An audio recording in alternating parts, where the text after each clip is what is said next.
News 24 এর প্রতিষ্ঠা বার্ষিকী উপলক্ষে আমরা 3 দিনব্যাপী বিশেষ অনুষ্ঠানের আয়োজন করেছি।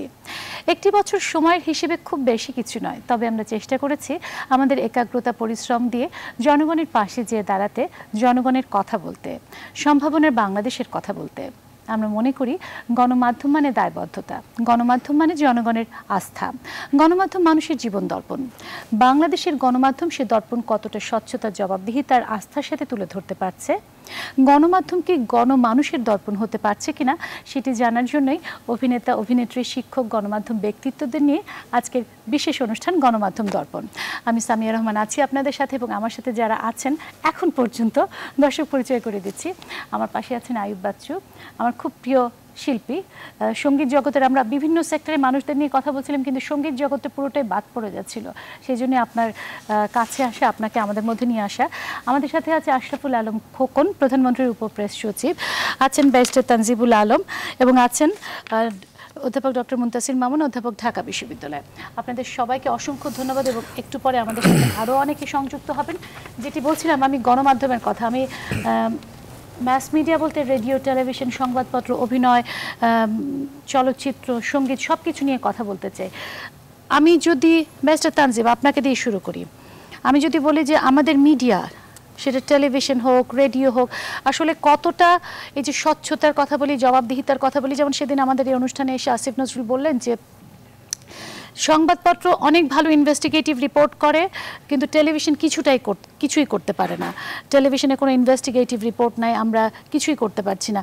আপনি কি তাই মনে করেন? একজন দর্শক হিসেবে কিভাবে দেখছেন? আমি ওইটাই বলছিলাম, আপনি এখানে মহারথীদেরকে আজকে ইনভাইট করেছেন গণমাধ্যম ব্যক্তিত্ব হিসেবে, আমি লয়ার হিসেবে বলেন নাই, গণমাধ্যম ব্যক্তিত্ব হিসেবে আমাকে পরিচয় করিয়ে দিলেন, সেজন্য ধন্যবাদ।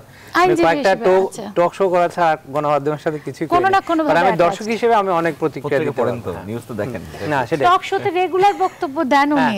তো এখন যে বক্তব্যটা বলা হচ্ছে যে গণমাধ্যমের, আপনি যদি দর্শক হিসেবে যদি আমি বলি, আমাদের একটা সময় ছিল যে সারা বাংলাদেশে একটাই টিভি চ্যানেল ছিল। তখন গণমাধ্যম হিসেবে মানুষের পারসেপশনে শুধুমাত্র ছিল হচ্ছে দৈনিক পত্রিকা কিংবা সাপ্তাহিক পত্রিকা। এখন কিন্তু আপনি যদি গণমাধ্যম বলেন কিংবা ডিজিটাল গণমাধ্যম বলেন, তাহলে পত্রিকার আগে মানুষের পারসেপশন যেটা আসে সেটা হচ্ছে যে টিভির, বাংলাদেশের মতো এতগুলো নিউজ চ্যানেল আমাদের পার্শ্ববর্তী দেশে কিংবা আশেপাশে আর কোথাও আছে বলে আমার মনে হয় না।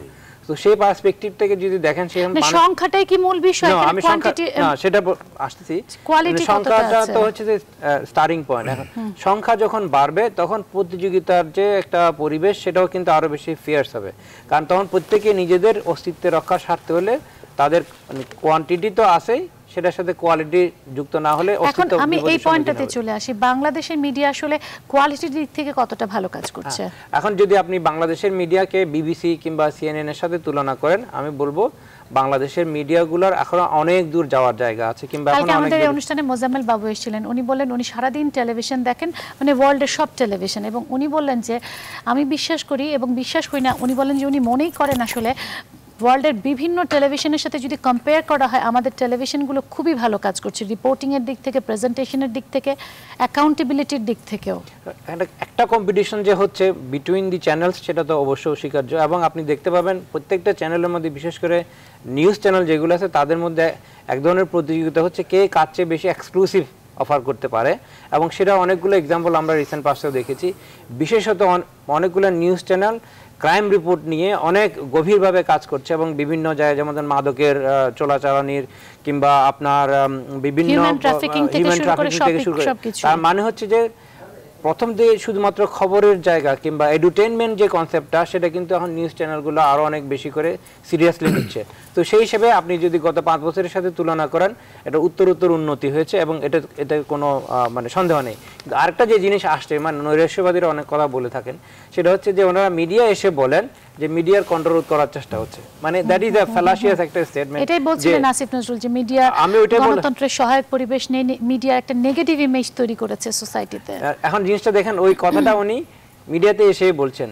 এখন তার মানে এখন ইনফরমেশনের সোর্স কিন্তু অন্যতম সোর্স হয়ে গেছে, কিন্তু মিডিয়া, আমাদের পত্রিকার কথাগুলো যদি বলিস, যেই কয়টা পত্রিকা আছে তাদের কয়টা অনলাইনে খুবই আপডেটেড আছে, এবং তারা কতটুকু আপনার সিরিয়াসলি অনলাইন রিপোর্টিং করছে, তার মানে হচ্ছে পত্রিকাগুলো একদিন আগের বাসি খবর পরিবেশন করছে। সেই তুলনায় আপনার ডিজিটাল মিডিয়া মানে গণমাধ্যমগুলা যারা নিউজ চ্যানেল যেগুলো আছে তারা কিন্তু খবরের ঘটনার সাথে সাথে ইমেজ সহ দিচ্ছে এবং সোশ্যাল মিডিয়াকে হেল্পও আমরা দিচ্ছি। সো আইডিয়াটা হচ্ছে যে মানুষের ইনফরমেশনের যে একটা অ্যাক্সেস সেটা কিন্তু এখন বহুলাংশে বেড়ে গেছে, এবং এর ক্ষেত্রে এখন টিভি চ্যানেলগুলো হয়ে গেছে সবচেয়ে বড় মাধ্যম যে ইনস্ট্যান্ট খবরটা পাওয়ার জন্য।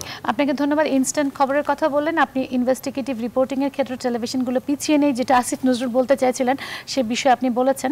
আমি একটু দর্শকদের ফোনও নিব, যদি দর্শকরা ফোনে সংযুক্ত হন। আমাদের সাথে এই মুহূর্তে যুক্ত হয়েছেন আফসানা মিমি, অভিনয় শিল্পী। ঢাকা শহরের চিরাচরিত ট্রাফিক জ্যামে এবং বৃষ্টির জলাবদ্ধতায় আপনি আটকে গেছিলেন।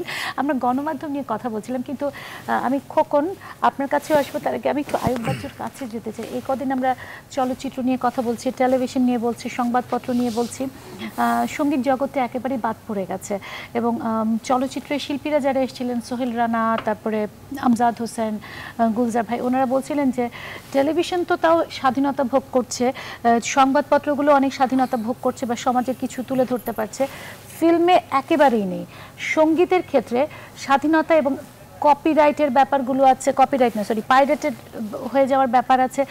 এবং যখনই আমরা মিউজিকের কারোর সাথে কথা বলি, বলে যে মিউজিক ইন্ডাস্ট্রি বাংলাদেশে খুব দুর্বল অবস্থায় আছে, মানে এখন একটা ভয়াবহ ট্রানজিশনের মধ্যে দিয়ে আপনারা আছেন টেকনোলজি বদলে যাওয়ার জন্য। আপনি কি বলবেন?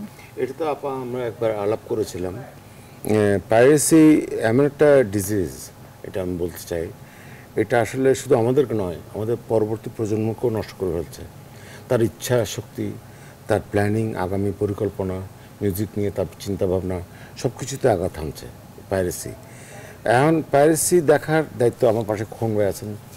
আমরা বলবো এটা উপরের চেয়ারে যারা আছেন তারা ব্যাপারটা একটু যদি নজর দিতেন, না যদি নজর দিতেন যে কপিরাইট বোর্ডে কীভাবে এটা কপিরাইট করা যাবে, এবং কপিরাইট করা জিনিস অন্যের সত্তা আধিকারিক কোনো জিনিস মানে তার পারমিশন ছাড়া ইউজ করা যাবে না, এই ব্যাপারগুলি যদি ওনারা একটু আরোপিত করে দিতে পারতেন তাহলে হয়তো শিল্পী হিসেবে আমাদের বেঁচে থাকাটা সার্থক হতো। আচ্ছা, আমি একটু ইন্টারভিউ করি বাচ্চু ভাই, আমি কপিরাইট নিয়ে কাজ করি। আমি একটা জিনিস লক্ষ্য করেছি যে আপনারা যে বঞ্চিত তাতে কোনো সন্দেহ নেই। বাংলাদেশে যে সিডি বের হওয়ার সাথে সাথে যে এটা কপি হয়ে হাজার হাজার কপি বিনামূল্যে ইউটিউবে গেলেও তাও ভিউয়ারশিপ থেকে যদি রাইট চ্যানেলে হয় কিছু পয়সা পাওয়া যেতে পারে।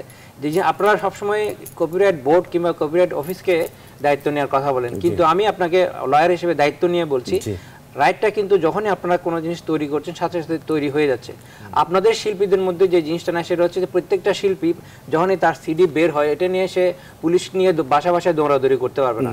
আপনাদের যেটা করা উচিত, যে অনেক লেটলি হয়তো করেছেন, ইদানিং আমি শুনতে পাচ্ছি, সেটা হচ্ছে যে একটা অ্যাসোসিয়েশন করে আপনাদের কপিরাইটের দায়িত্ব সব শিল্পীদের পক্ষ থেকে অ্যাসোসিয়েশনই করবে, এবং পুলিশই আসলে প্রকৃতপক্ষে রিয়েল এনফোর্সার। কপিরাইট বোর্ড কিন্তু এনফোর্সমেন্টের জন্য ইয়ে না, এবং যদি রেজিস্ট্রেশনের প্রশ্নটা আসে সেটা কপিরাইট এনফোর্সমেন্টের জন্য রেজিস্ট্রেশনটাও জরুরি না। যেটা জরুরি সেটা হচ্ছে যে আপনাদের শিল্পীদের সচেতন হওয়া, কিংবা শিল্পী মহল যারা আছে তারা কপিরাইটের বিষয়ে সরকারকে সচেতন করা, এবং বিশেষ করে ল এনফোর্সিং এজেন্সিকে আরও বেশি তৎপর করা। এখানে ভাইয়া একটা জিনিস অ্যাড করতে চাই, সেটা হচ্ছে অটোমেটিক্যালি যে ক্রিয়েট করে মিউজিকটা, এটা আপনি ভালো জানবেন, এটা হচ্ছে আমাদের কপিরাইট বোর্ড থেকে এটা জানানো হয়েছে। আমরা যদি আমার ঠিকানা আমি আমার ক্রিয়েটেড কোনো জিনিস যদি আমাকে উদ্দেশ্য করে যদি মেইল করে দেই, এটা কিন্তু কপিরাইট হয়ে যায়। Absolutely auto copyright. হ্যাঁ, এটা আমরা কিন্তু করছি। আপনি যখনই একটা আর্ট ওয়ার্ক করছেন কিংবা একটা লিটারারি ওয়ার্ক করছেন, মিউজিক করছেন, the moment you have created you become the owner of the copyright. এটা ডাক মাধ্যমে এটা আমরা ফেরত পাঠাচ্ছি, ফেরতটাকে এটা আমরা খুলবো না সিলগালাটা।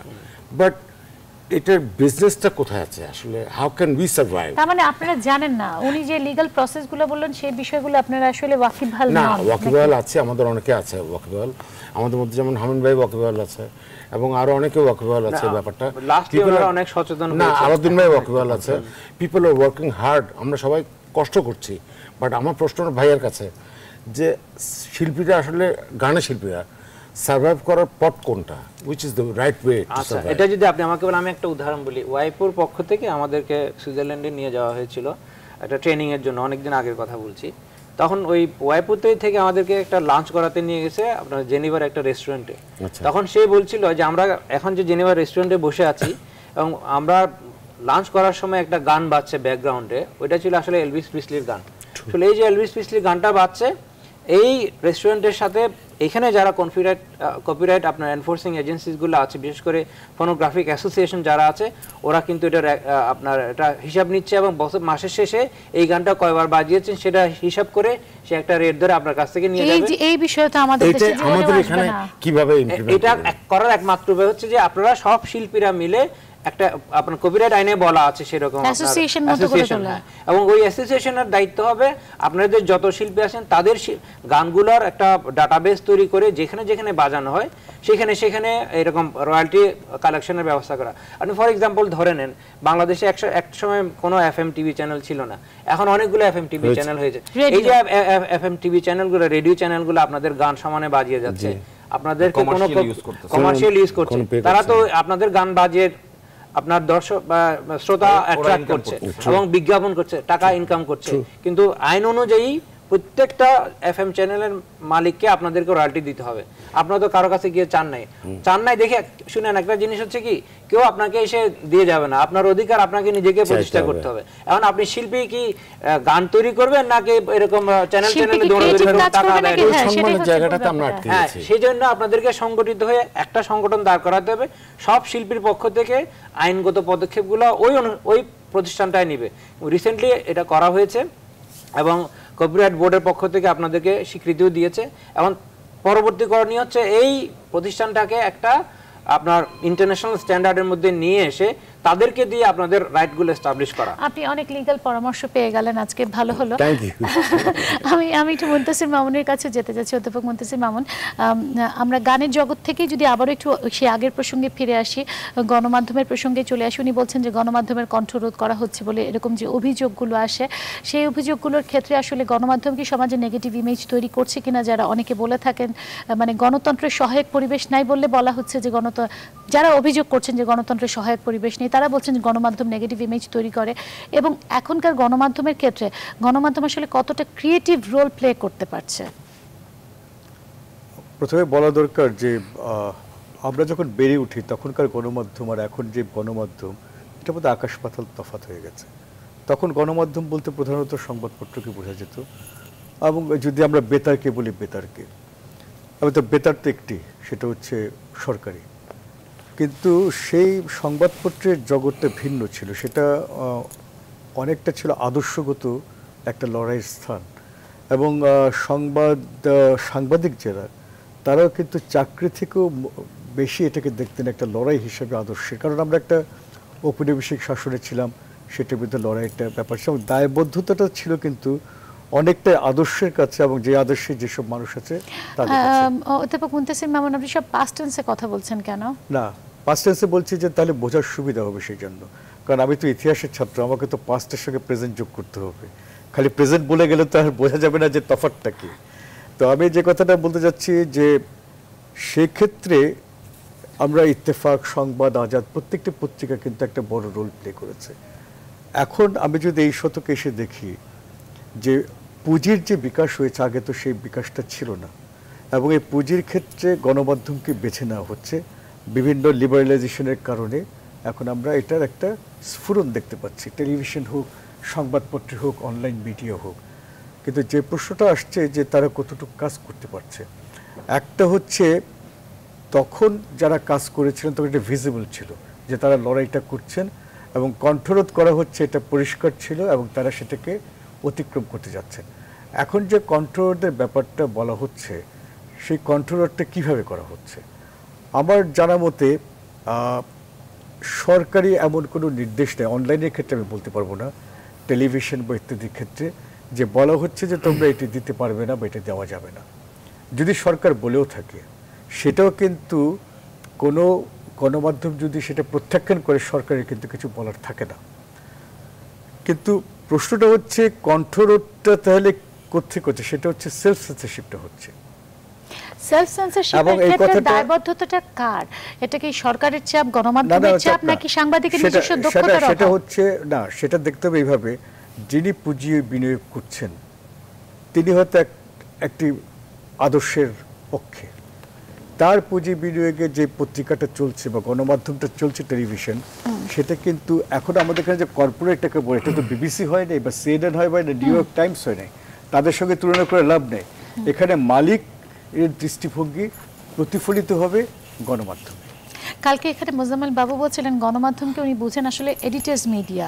না, এটা কিন্তু এখন এটা এডিটার্স মিডিয়া হয়নি। এখানে এডিটর যা চাইবে সেটা কিন্তু করতে পারবে না। এখানে আমি তফাৎটা বলতে চাচ্ছি, আগে সেটা ক্ষমতা ছিল, সাংবাদিক বা সম্পাদক যারা ছিলেন তারা সেই কারণে প্রতিষ্ঠিত হয়েছেন। এখন যারা সম্পাদক তারা মালিক যা বলেন তার বাইরে যাওয়ার কোনো ক্ষমতা তাদের নেই।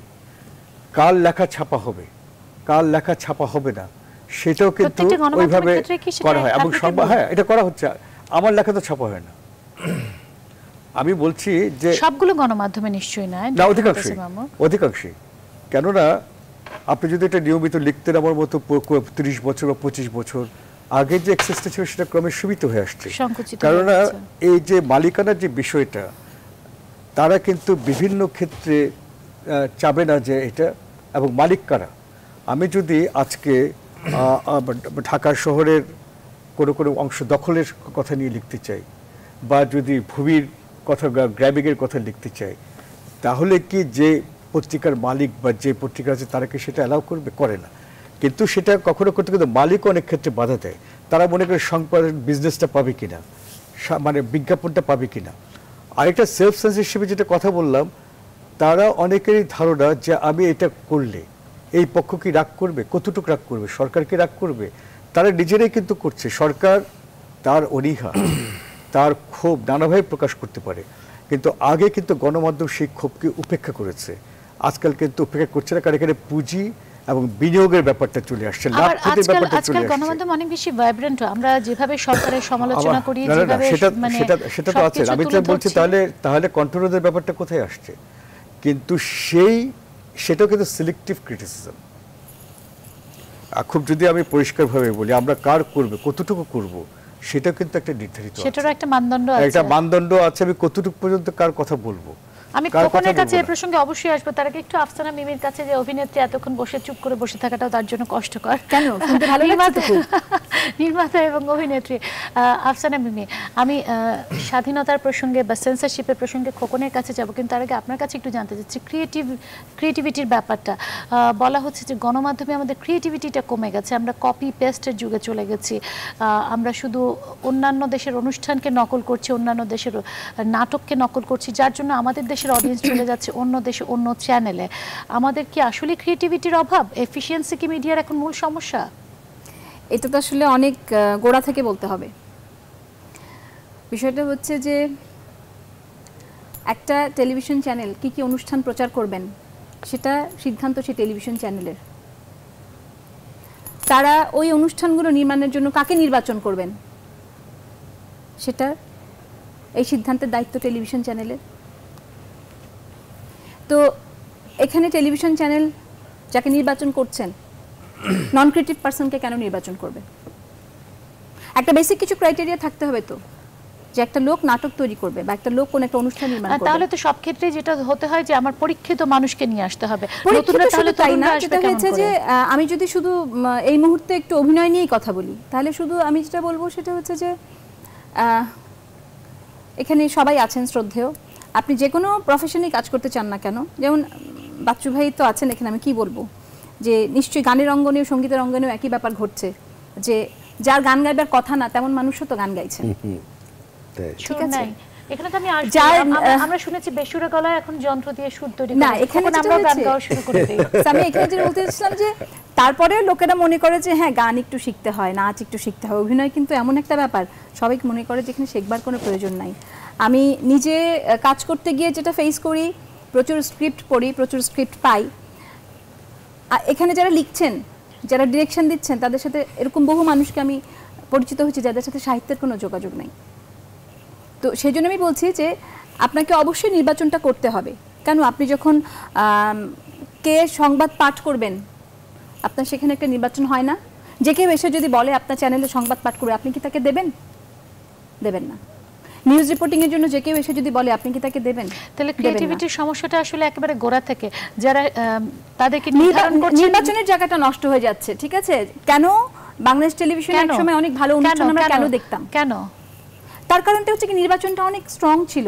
এখন কি হচ্ছে, এখন হচ্ছে কি যে কেউ ঢুকে পড়তে পারছে, স্পেশালি প্রাইভেট চ্যানেলগুলোতে কিন্তু এই তাহলে টেলিভিশন আমি সংবাদপত্র বাদ দিয়ে দেই, টেলিভিশনটাকে এখন হয়ে যাচ্ছে শুধু ব্যবসা ক্ষমতা, দায়বদ্ধতার কোনো জায়গা থাকছে না। ব্যবসা ক্ষমতার প্রসঙ্গে যদি আমি নাও বলি, কারণ এই বিষয়টার চেয়ে আমি বরঞ্চ অন্য একটা বিষয়ে আলোকপাত করতে চাই। আমার 24 আওয়ার্স চ্যানেল রান করতে হবে, সো আমি কি দিচ্ছি সেটার কোনো কোয়ালিটি কন্ট্রোল নাই, রেগুলার বাজার করার মতো ব্যাপার হয়ে যাচ্ছে। এটা তো হতে পারে না, যার ফলে সবথেকে বড় শাস্তিটা কিন্তু অডিয়েন্সই দিচ্ছে। অডিয়েন্স এখন দেখছে না কিছু, এই তো। এরকম তো 24 আওয়ার্স চ্যানেল তো অন্যরাও আছে, বিবিসিও আছে, তো ওগুলো তো ঠিকই দেখছে। বিবিসি তো, কারণ বিবিসি সেই মান নিয়ন্ত্রণ করতে পারছে। আমরা কন্টেন্ট আসলে এই ব্যাপারটা আপনাকে তো কোয়ালিটি নিউ কন্টেন্ট দেয়া যায়, আপনাকে তো ধরেন তাহলে আপনাকে কোয়ালিটি প্রোগ্রাম দিতে হবে। দর্শকরা আমাদেরগুলো না দেখে অন্য যেগুলো দেখতেছে ওরাও তো 24 আওয়ার্স টিভি চ্যানেল। না না না, আমি বলছি যে আপনাকে তো কোয়ালিটিটা কন্ট্রোল করতে হবে। ঠিক আছে, ও যে আমাদের দেশের দর্শকরা যারা দেখছে মানুষকে ভারতীয় চ্যানেল যেগুলো দেখছে কাজগুলো করার জন্য, আফসানা মিমি, আমাদের দেশের দর্শকরা যে ভারতীয় চ্যানেলগুলো দেখছে সেগুলোর কোয়ালিটি কতটা আমাদের দেশের নাটকের চেয়ে উন্নত? দেখেন, আমাদের দেশের দর্শকরা যে ভারতীয় চ্যানেল দেখছে, ঠিক আছে, এইটা আমার খুব একটা ব্যক্তিগত মতামত আছে এই ব্যাপারে। যতটা না দেখছে তার চেয়ে বেশি এটা প্রোপাগান্ডা আছে। আই এম সো সরি, এই কথাটা আপনারা যদি কোনো গবেষণা কখনো করেন, এটা তো হতে পারে না যে টিভি রেটিং পয়েন্ট থেকে আপনি কেবলমাত্র ওইটার একটা, শুধু তাই না, আমাদের পত্রপত্রিকাগুলো ক্রমাগত প্রমোট করে যাচ্ছে এই প্রোগ্রামগুলোকে। এখন বিষয়টা হচ্ছে তা না, ওদের একটা অন্য বিষয় আছে। আমি ধরেন আপনি বাংলাদেশে একটা নাটক দেখতে বসলি, আপনি কি দেখবেন, নিচে অনেকগুলো নিউজের স্ক্রল যাচ্ছে লেয়ারে লেয়ারে। আমি যখন একটা নাটক দেখতে বসবো, আমি একটা পরিচ্ছন্ন স্ক্রিন চাইবো, একদম ঝকঝকে, তারপরে মাঝখানে একটা ডগি আসছে, হ্যাঁ, বিজ্ঞাপন বিরতিটা আলাদা, বিজ্ঞাপন বিরতির কথাটা আমি বাদ দিলাম, এল শেপ আছে, নানান রকমের এখানে পপ আপ হচ্ছে। তো আমি আসলে কি দেখছি, একটা ছোট স্ক্রিনের নাটক, এবং কোয়ালিটি কন্ট্রোল না থাকার ফলে যেটা হচ্ছে যে কন্টেন্টের মধ্যে তো আমার কোনো অ্যাট্রাকশন থাকছে না। যখন আমি কন্টেন্ট ভালো পাবো তখন তো আমার আগ্রহ জাগবে ওটা দেখার। তাহলে সার্বিকভাবে বলতে হয় আমাদের দেশের নাটকের মানের কোয়ালিটিও নেমে গেছে। আমাদের নাটকের মানের কোয়ালিটি তো ভীষণভাবে নেমে গেছে, ভীষণ অনেকটা বিশেষ সাইকেলের মতো মনে হয়। মানে কন্টেন্ট নেমে গেছে কারণ হচ্ছে ক্রিয়েটিভিটি কমে গেছে কারণ হচ্ছে বাজেট পায় না, আর বাজেট পায় না কারণ হচ্ছে ক্রিয়েটিভিটি নাই এবং কন্টেন্ট কমে। আচ্ছা, আমি যদি স্যার একটু যদি, মানে এখানে বাংলাদেশে যতগুলো টিভি চ্যানেল আছে এবং এদের জন্য যে পরিমাণ কন্টেন্ট প্রয়োজন, অবশ্যই বাংলাদেশের ইন্ডাস্ট্রিতে ওই পরিমাণ মানুষ নাই, সঠিক মানুষ নাই, এফিশিয়েন্ট মানুষ নাই, ঠিক আছে, ঠিকঠাক মানুষরা নাই। আমি আসবো আফসানা মিমি, আপনার কাছে আসবো, কারণ এই প্রসঙ্গটা বারবার উঠছে। আমরা নিজেরাও যখন টেলিভিশনে নিউজ চ্যানেলেও কাজ করছি, আমরা দেখছি আসলে এফিশিয়েন্ট ম্যান পাওয়ার। আর ওইটা একটু বলছিলাম ওনার কথা সূত্র ধরে, যে আপনি ভালো বাজেট না হলে কখনোই আপনি সঠিক মেধা। আমি শুনলাম এখন 2 লাখ টাকার নাটকের বাজেটের মধ্যে নায়ক বা নায়িকাকে দিতে হয় 80,000 বা 60,000 এরকম টাইপের, আর বাকিটা যাই হচ্ছে প্রোডাকশন। সেটা আমি বলতে পারবো না, তবে আমি শুধু আপনাকে একটা ছোট্ট একটা কম্পারিজন বলতে পারি, শুধু আমার নিজের অভিজ্ঞতার জায়গা থেকে, যে 21 টেলিভিশনের জন্য 2001 সালে একটা সিরিয়াল তৈরি করতে শুরু করেছিলাম, সেটার নাম ছিল বন্ধন। তো তখন আমরা পার্ট সিরিয়ালে ওখানে 90,000 টাকা আমাদের জন্য প্রথম 40 এপিসোডের জন্য বরাদ্দ ছিল, পরে ওটা বেড়েছিল আরো।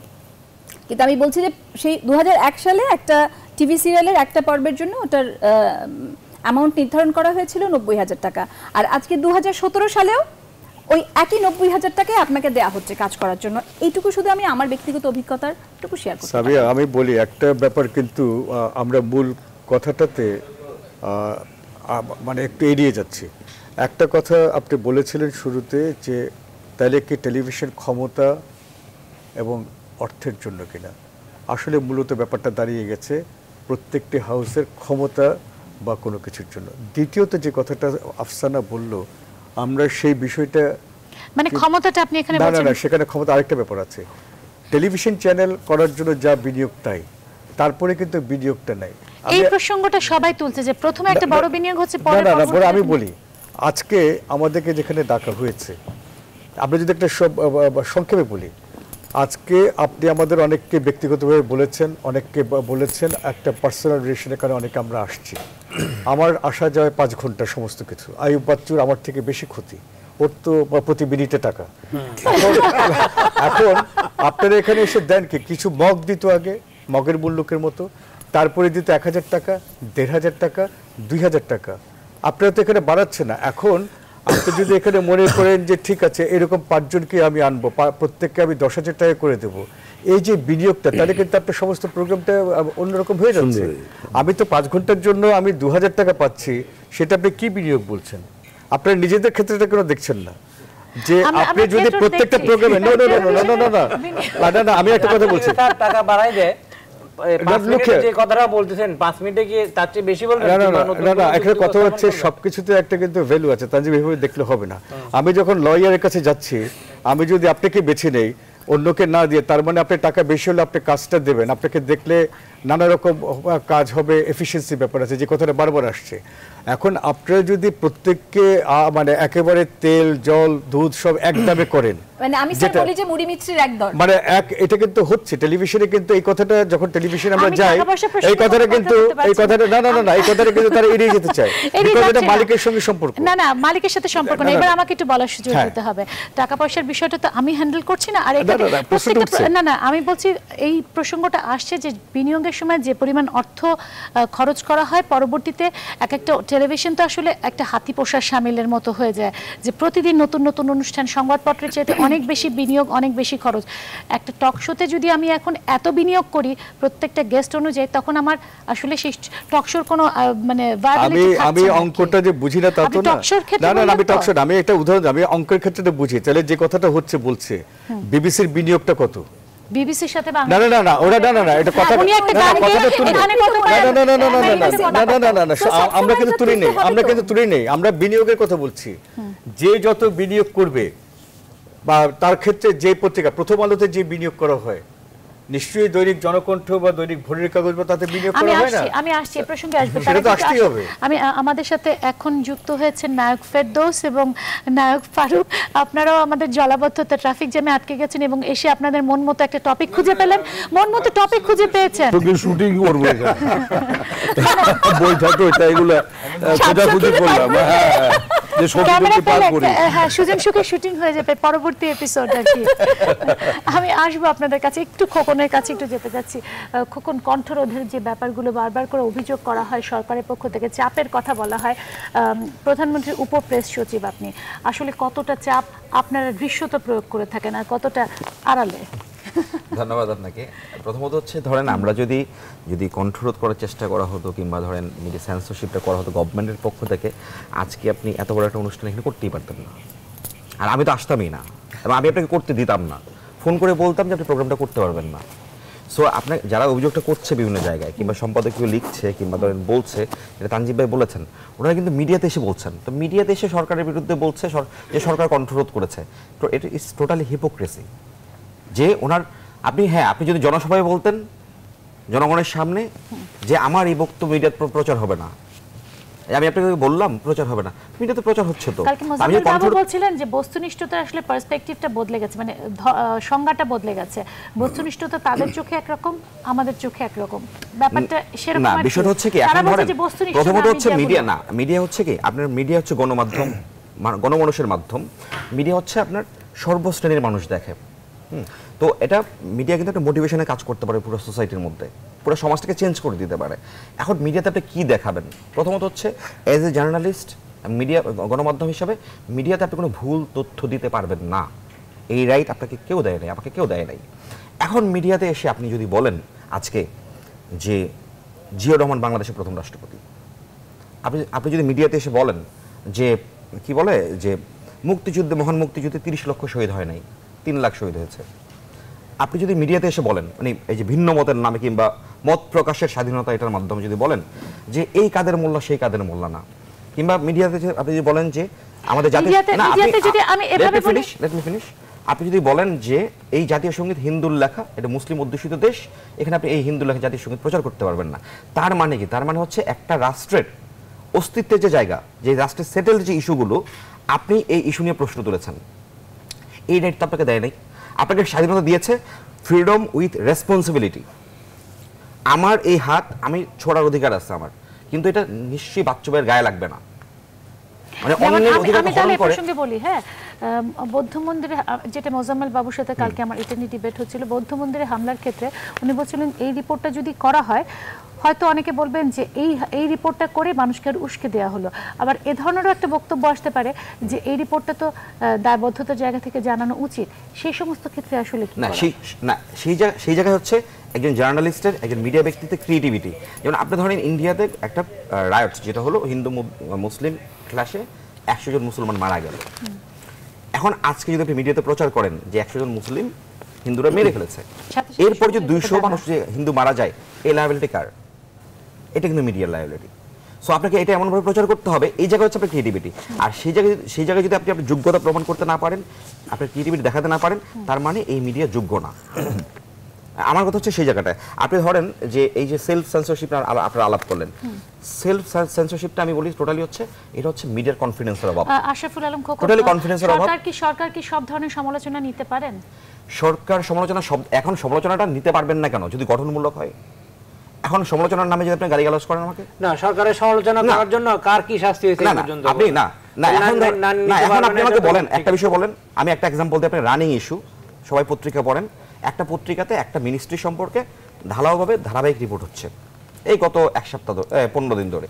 এটা কারণ কি জানেন? কারণটা হচ্ছে ওই মন্ত্রীর কাছে ওই মিডিয়ার মালিকের যে জায়গা বাড়ির পাশে একটা প্রতিষ্ঠান করার কথা বলা হয়েছিল, উনি রাজি হননি বিকজ অফ ওখানে আরো একটা রয়েছে, উনি অন্য এলাকায় করবেন। এখন প্রতিনিয়ত প্রত্যেক দিন ওনার বিরুদ্ধে কিন্তু একটার পর একটা সিরিজ সেরেছে এবং ওনার টিভি চ্যানেল আছে, টিভি চ্যানেলের রিপোর্টারকে বলা হয়েছে একজনের চাকরি চলে গেছে, সে রাজি হয় নাই।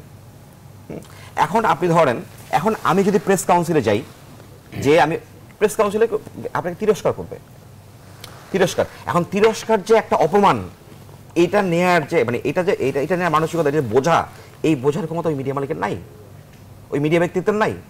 এখন আপনাকে যেতে হবে কি, আমি মামলায় যাব, কোর্টে যাব, যে আপনাকে জেলে নেব। আমি যখন কোর্টে যাব তখন আপনি বলবেন যে আমার কন্ট্রোল করা হচ্ছে। তো আগে আমার তো এই জায়গা থেকে আপনার এই জায়গায় তো গঠনমূলক আলোচনা করতে হবে এবং দায়িত্বশীল আচরণ কিন্তু প্রথমে মিডিয়াকেই করতে হবে, কারণ মিডিয়া হচ্ছে সমাজের দর্পণ। সরাসরি জিজ্ঞেস করছি আশরাফুল আলম খোকন, আমাদের মিডিয়াগুলো সম্পর্কে, যেহেতু সরকারের প্রতিনিধি আপনি, আমি সরকারের কি ভাবনা, আমরা কি দায়িত্বশীল আচরণ পালন করছি নাকি আমরা আসলে বিরোধিতার জন্য বিরোধিতা করে যাচ্ছি? এটা জনগণ উইল ডিসাইড, জনগণ সিদ্ধান্ত নেবে যে আপনি দায়িত্বশীল আচরণ করছেন কি করছেন না। কারণ বাংলাদেশে প্রত্যেকদিন মিডিয়া আসছে, বন্ধ হচ্ছে, কারো মার্কেট বাড়ছে, কারো টিআরপি বাড়ছে, কারো কমছে, সবাই কিন্তু এক জায়গায় থাকছে না, বিকজ অফ এটা জনগণ দেখছে না বলেই কিন্তু আপনার টিআরপি কমে যাচ্ছে, আবার জনগণ দেখছে বলেই কিন্তু আপনার টিআরপি বেড়ে যাচ্ছে। এখন আপনার তো, আমি তো একটা কথা প্রথমে বললাম যে আপনি তো প্রচার মাধ্যম না, আপনি গণমাধ্যম। সো প্রচার মাধ্যমে ভূমিকা আপনি নেবেন, তখন একটা অংশ কিন্তু আপনাকে দেখবে না। আমি আসবো, আমি একটু নায়ক ফারুক ভাই, না হলে এখনই সিনেমা শুরু করে দেবেন, এমনিতে নৌকা সাঁতরে এসেছেন।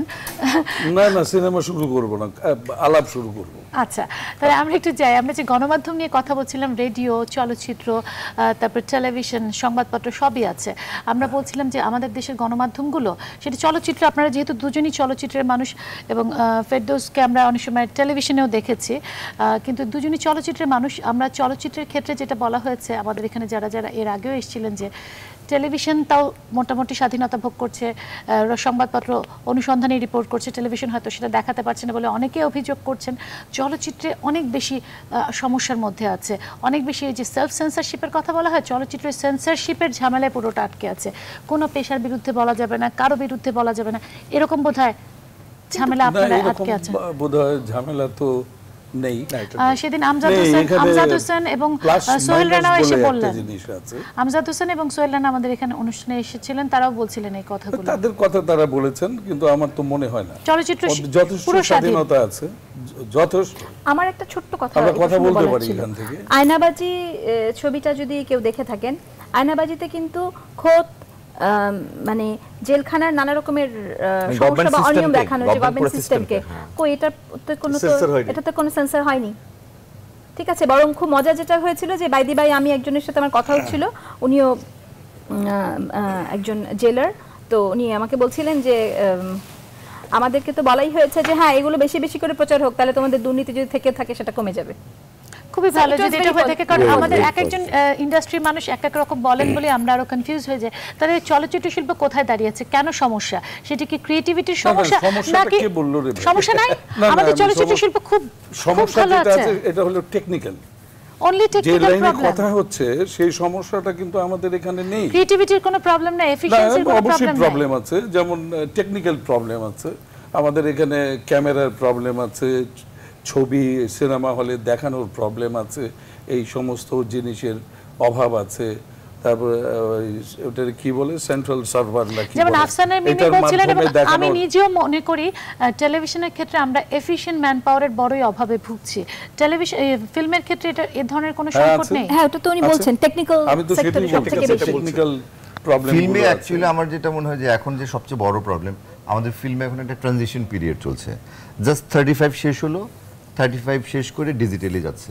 সো অনেকে মেন্টালি অ্যাডজাস্ট করতে পারছে না। এটা তো টেকনিক্যাল প্রবলেম। সিনেমা হলগুলো এখনো অনেক ব্যাকডেটেড। তারপরে এখনো সিনেমা হলগুলি মানে আমি কিন্তু টেকনোলজির ব্যাপারটা জানতে চাচ্ছি না, আমি স্পষ্টভাবে জানতে চাচ্ছি না, আমি এখন জানতে চাচ্ছি কন্টেন্টের ব্যাপারে। আমাদের ফিল্মে ধরেন একটা স্ক্রিপ্ট, শিল্পীদের অভিনয় সবকিছু মিলিয়ে কি সেই মানের হচ্ছে? তাহলে আমাদের দর্শক আয়নাবাজির কথা বাদ দেন বা অজ্ঞাতনামার কথা বাদ দেন বা আপনার দু একটা ফিল্মের কথা বাদ দেন, সবগুলো ফিল্ম কি আসলে দর্শককে টানতে পারছে? না, সব তো পারছে না। দর্শক টানার ব্যাপারটা কিন্তু ডিফারেন্ট। এখানে কিন্তু এই প্রশ্নটা যে করলেন আপনি, সেটা দর্শক কখন দেখে। আমি দর্শক, আমার কাছে যখন ভালো লাগবে তখন আমি দেখতে যাব, শুনবো, শুনে আরও অনেকে যাবেন দেখতে। এই যে দেখতে যাওয়া, এর জন্য যে জিনিসগুলো খুবই দরকার, এখানে কিছু কিছু জিনিস যেটা আমাদের নেই, এই জিনিসগুলো আমরা পেয়ে যাব। কারণ আমাদের প্রধানমন্ত্রী ওই দিন আমাদের অ্যাওয়ার্ডের দিন উনি বলেছেন, এই জন্য তাকে ধন্যবাদ দিই যে যে জিনিসগুলো আমাদের নেই সেটা অনুদান হিসেবে দেওয়া হচ্ছে। আমি ধারণা করি যে এগুলো পেলে আমাদের ফিল্ম ইন্ডাস্ট্রি কোনো প্রবলেম থাকার কথা, মানে আমাদের টেকনোলজিক্যাল প্রবলেম দূর হলে ফিল্ম ইন্ডাস্ট্রি, বাংলাদেশের ফিল্ম ইন্ডাস্ট্রি একেবারে বলিউড বা হলিউডকে ছাড়িয়ে যাবে। অনেকটুকু এটা বলতে পারবো না, তবে কিন্তু ফিল্মের ক্ষেত্রে সবচেয়ে বেশি সমালোচনা যেটা আমরা দর্শকরা করে থাকি, এবং পত্রপত্রিকার ক্রিটিকদের কথা বাদ দিলাম, আমি দর্শক হিসেবে যেটি করা হয় সেটি হচ্ছে আমাদের ফিল্মের গল্পগুলো ভালো না। সেটা তো ক্রিয়েটিভিটির ব্যাপার, সেটা আসলে এগুলো সবগুলো ব্যাপার হচ্ছে কিছু আপনি রিলেটেড অ্যাকচুয়ালি। হয় কি, একটা ভালো কন্টেন্টের সাবজেক্ট যখন একটা আমি ভালো পর্দায় যদি না দেখি, ভালো রেজুলেশনে যদি না দেখি, you won't like it. So তখন মনে করে যে ওরা অত খরচ করে কেন বানাবো, কারণ ওই ধরনের হলই নেই। সো এখন এইবার যেমন পিএম কথা দিয়েছে যে অ্যাটলিস্ট 50টা হলে বোধহয় মেশিন বসবে, এবং ঢাকায় থেকে সার্ভার দিয়ে জানতে পারবে একটা প্রডিউসার যে কটা টিকিট বিক্রি হচ্ছে, কটা লোক হলে যাচ্ছে। আজকে দেখা যাচ্ছে একটা 300 টাকার টিকিট একটা সিনেমা হলের 27 টাকা পাচ্ছে প্রডিউসার, আর বাকি টাকাটা নিয়ে নিচ্ছে হল মালিকরা। সো এই যে একটা গেম চলছে মাঝখান দিয়ে, সো কেউ বেশি টাকা ইনভেস্ট করতে সাহস পাচ্ছে না। আমি একটা সিনেমা বানিয়েছি, এখন আমার সেকেন্ড সিনেমা বানানোর আগে আমি 30 বার চিন্তা করছি। সো তখন আমার এই চিন্তাটা থাকবে না। এখন আমি যখন একটা সিনেমা বানাবো, মিমি যখন একটা বানাবে, ফারুক ভাই বানাবে, সো আমরা কিন্তু আমাদের এমন একটা রুচির ছোঁয়া থাকবে সেটার মধ্যে। কন্টেন্টগুলি will be different from others. আপনি কারেন্টটাই থাকছে না ফিল্ম তৈরি করার। মনে করেন যে বাংলাদেশের ফিল্ম ইন্ডাস্ট্রি শুধুমাত্র টেকনোলজিক্যাল প্রবলেমের কারণে এখনো মানে ওইভাবে এগোতে সাহস পাচ্ছে না, নাকি এখানে কন্টেন্টের দুর্বলতা রয়ে গেছে? ফার্স্ট অফ অল আমি শ্রদ্ধেয় ফারুক ভাইয়ের সাথে একমত যে টেকনিক্যাল সাইড থেকে যদি সাপোর্টগুলি আসে, ফিল্ম অনেক দূর চলে যাবে আরও আগামীতে। অ্যান্ড মিমির একটা কথা আমার খুব ভালো লেগেছে যে যার যা করণীয়, যার যা কর্ম, তাকে তার কর্মে আসতে হবে। যিনি স্ক্রিপ্ট লিখবেন তাকে স্ক্রিপ্টটা ওইভাবে লিখতে হবে যাতে ওনারা অ্যাক্টিং করে সেখানে একটা মাত্রায় নিয়ে যেতে পারে, যে পাবলিক যেন দেখে হুমড়ি খেয়ে পড়ে। যেটা একটু আগে ফারুক ভাই বললেন যে আমি ছবি দেখলে পাগল মতো দেখবো। আমি আমার বন্ধু বান্ধবকে বললো দেখো, নাহলে আমি ছবি দেখবো। এক্স্যাক্টলি। তো ওই টপিকগুলি কিন্তু অলরেডি ওনারা ডিসকাস করে ফেলেছেন, মানে একটা একটার সাথে ইন্টাররিলেটেড এরকম। আমার কি মনে হচ্ছে জানেন, আমার কি মনে হচ্ছে যেমন ধরুন ফারুক ভাই যখন মুভি করতেন, আমরা তো যখন ছোট ছিলাম মুভি দেখেছি, এক একটা হলে একটা মুভি 2 মাস 3 মাসও চলেছে, দিনের পর দিন, এবং ফুল হাউসফুল ছিল, 6 মাসও চলেছে, এমন চলেছে। বিকজ হচ্ছে কি আপনার এখন কিন্তু তখনও ভালো মুভি হয়েছে, এখনো হচ্ছে, যেগুলো হচ্ছে এগুলো চলছে। আপনার এখন এই আকাশ সংস্কৃতির কারণে কিন্তু মানুষের টেস্ট অনেকটা চেঞ্জ হয়েছে, কিন্তু সেই তুলনায় যেটা হচ্ছে আমরা অনেকটা চেঞ্জ হতে পারিনি।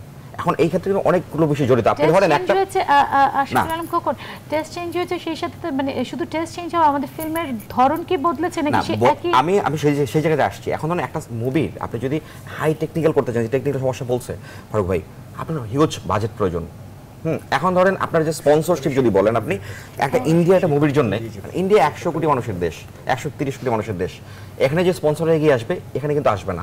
আপনি যে ধরেন 10 কোটি 30 কোটি 50 কোটি টাকা দিয়ে মুভিটা বানাবেন, আপনার তো রিটার্ন আসতে হবে। তো সেই মার্কেটটা কোথায়? সেই মার্কেটটা কিন্তু নাই। আবার ধরেন আপনার একজন গল্প লেখক কিংবা একসময় সৈয়দ শামসুল গান লিখেছেন, অনেকে লিখেছেন, হ্যাঁ ওনারা ফিল্ম স্ক্রিপ্ট লিখেছেন, চিত্রনাট্য করেছেন। এখন ধরেন আপনার যদি একজন মনে করে যে না আমি শুধু চিত্রনাট্য লিখে গল্প লিখে আমি জীবন ধারণ করব কিংবা আমি একটা ভালো লাইফ লিড করব, সেটা পসিবল না, বাংলাদেশে প্রফেশনালিজম হয়ে উঠছে না। আপনি যদি একজন মনে করে, এখন ধরেন আপনি অনেকে গল্প লেখাচ্ছেন, সে হয়তো আশেপাশে অন্য কাজ করছে, তো আপনার যে এইটা স্ক্রিপ্ট লেখার জন্য যে সময়টা প্রয়োজন, যে মেধাটা খাটানোর প্রয়োজন, যে চিন্তা করার সময়টা প্রয়োজন, সেই সময়টা তাকে দিচ্ছেন না। ওই আবার বিশেষ সার্কেলের কথাই মনে হলো, হ্যাঁ মানে দর্শক হিসেবে বলছি, আপনি যে সময়কার কথা বলছেন যে আমরা সিনেমা দেখতে যেতাম, আমার কাছে যেটা মনে হয়েছে, বয়স তো অনেক হয়েছে, একসময় আমরা মধ্যবিত্ত যারা ছিলাম তারা সিনেমা হলে যেতাম, আমাদের মধ্যবিত্তের মানসিকতা মাথায় রেখে সিনেমাগুলো বানানো, সেটা ছিল মূল বিনোদন। হ্যাঁ, মূল বিনোদন। আমি তো বললাম যে টেস্ট চেঞ্জ হয়ে গেছে, বানানো হয় তাদের টার্গেট অডিয়েন্স কারা। এখন কি আমরা আগের মধ্যে কেউ কি আছি যে আমরা নিয়মিতভাবে আগে যেরকম নিয়মিতভাবে সিনেমা হলে যেতাম সিনেমা দেখার জন্য, এখন কি সেটা যায়? কেন যায়? এখানে এই একটা জিনিসের সাথে আমি একটু ডিফার করব সামান্য, সেটা হলো যে বর্তমান এবং পূর্বের কথা যদি বলা হয়, তাহলে ছবির যে গল্পগুলো হতো আগে, ওগুলোর ভেতরে ওই যে ফ্যামিলি নিয়ে দেখার যে ইচ্ছাটা থাকতো, যে মাসে আমরা 4টা ছবি দেখব, 2টো ছবি দেখব, যে আর তো বিনোদনের এমন কিছু আমাদের নেই।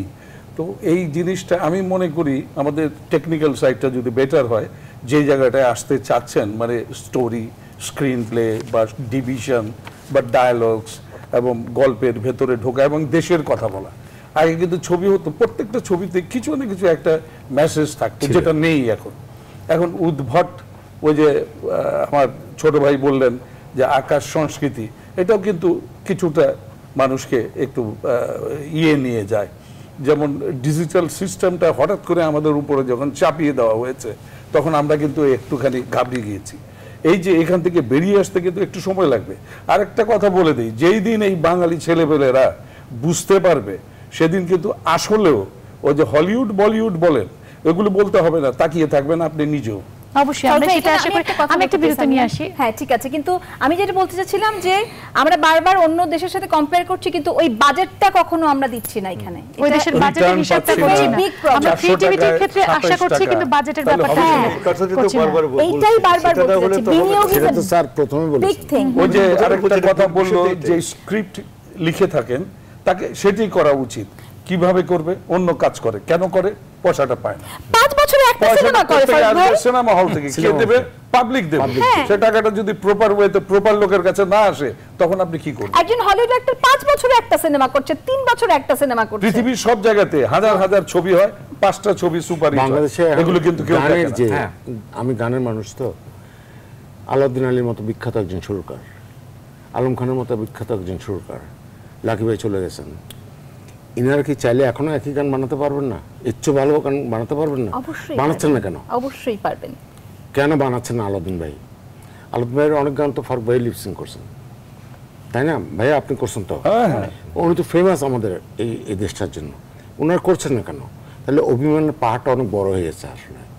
কোন জায়গাটা যে গান যিনি লিখবেন উনি কিন্তু গানই লিখবেন, এখন সবাই যদি ওনার কাছে গান নিয়ে যে বলে যে আমাকে গান করে দেন, এটা ওনার জন্য একটা সমস্যা। এবং ওনার একটা অভিমান জমে গেছে, সবাই গান লেখে, তাহলে তো আমার তো অসুবিধা। আচ্ছা গান পর করি, আমি একটা বিরতি নিচ্ছি, আমরা যেখানে আটকে গেছি আর কি। আমি আপনাদের কাছে আবারও আসি, আরো অনেক প্রশ্ন আছে। একটা বিরতি নিচ্ছি গণমাধ্যম দর্পণে।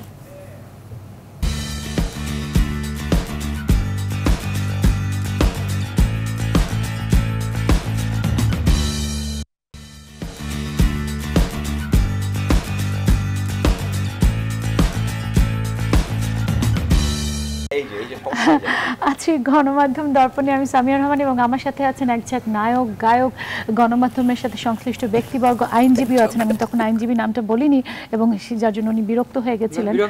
না, যে টক শোতে যারা থাকেন তারা তো মিডিয়া ব্যক্তিত্ব হয়েই যান। কিন্তু আমি আফসানা মিমি যে কথাটা বললেন, আমার না খুব প্রশ্ন আছে। উনি বলছেন বাজেটটা মেইন ইস্যু, বাজেট থাকলো, ক্রিয়েটিভিটি থাকলো না, সেটা আপনি হিউজ ইনভেস্টমেন্ট করলেন। আমি তো একবারও বলিনি ক্রিয়েটিভিটি থাকবে না, আমি বলছি যে বাজেট খুব একটা গুরুত্বপূর্ণ বিষয়। বাজেটটা না থাকার ফলে হচ্ছে কি, তখন আমরা খুবই সাবস্ট্যান্ডার্ড লোকদের দিকে হাত বাড়াচ্ছি, ক্রিয়েটিভ লোকদেরকে কর্নার করে ফেলছি। বিকজ আমার একটা ক্রিয়েটিভ লোকের মানে একটা প্রপার ঠিকঠাক মানুষের কাছে গিয়ে আমার এই কাজটা করতে ধরেন 5 লাখ টাকা লাগবে, ঠিক আছে, তখন আমি এটা করতে চাচ্ছি 1 লাখ টাকায়, সো আমি একটা সাবস্ট্যান্ডার্ড লোকের দিকে হাত বাড়াচ্ছি। এটা হচ্ছে সামিয়া, এটা আপনার অজানা না। না, যে লোকটা 5 লাখ টাকা আপনার না পেলে কাজ করবে না, হ্যাঁ, সে মানে তার অনেক ক্রিয়েটিভিটি আছে, তো তাকে তো কেউই 5 লাখ টাকা দিচ্ছে না। কারণ আপনি যেটা বলছেন বাজেটের সমস্যাটা কিন্তু একটা দুইটা নাটকের ক্ষেত্রে না, এটা তো overall whole industry is carrying the same problem. হ্যাঁ, তার মানে যদি আপনি টাকাটা বাড়ানো, ওই সেম লোকই তো আছে, মানে এমন কেউ তো নাই যে 5 লাখ টাকা দিলে পরে তার ক্রিয়েটিভিটি হঠাৎ করে বেড়ে যাবে। না, তখন তো আপনি ডিফারেন্ট লোক নেবেন। আজকে আপনি সেই ডিফারেন্ট লোকগুলো কোথায় বাংলাদেশে আছে? হ্যাঁ, নিশ্চয়ই এটা থাকে। আজকে যদি আপনি একটা অ্যাড দেখেন, এই জায়গায় আমি 30 সেকেন্ডের, আমি এটা আসলে মানব না। আচ্ছা, 30 সেকেন্ডের আপনার একটা টেলিভিশন বিজ্ঞাপন দেখেন, দেখে আমরা একদম হলিউডের বিজ্ঞাপনের সঙ্গে কম্পেয়ার করছি, বিকজ 30 সেকেন্ডের একটা বিজ্ঞাপনের বাজেট হচ্ছে 1 crore। Exactly, huge costing. So আপনি ইজিলি, তখন ওই টেকনিশিয়ানগুলো বাংলাদেশে আছে, ওরা বাংলাদেশের জন্য, ওরা তো এখানে আছে, they are there, very much there. কিন্তু আপনি যখনই একটা ওকে একটা ফিল্মের জন্য যদি বলি আমি, হ্যাঁ, একটা ফিল্মের জন্য যে 1 লাখ টাকা একটা ক্যামেরাম্যানকে বললাম, তো সে নিশ্চয়ই করবে না। অ্যাজ ফর এক্সাম্পল রাশিদ ভাইকে গিয়ে যদি বলি যে আমি একটা ফিল্ম বানাচ্ছি, আপনি 1 লাখ টাকা, আমার একটা পাল্টা যুক্তি আছে, যে যেটা বললেন যে বাজেটের কারণে, মানে প্রচুর পরিমাণ বাজেট পাওয়ার কারণে যখন আপনার কোনো পণ্যের বিজ্ঞাপন হয়, বিজ্ঞাপনগুলো অনেক সুন্দর হয়ে যাচ্ছে।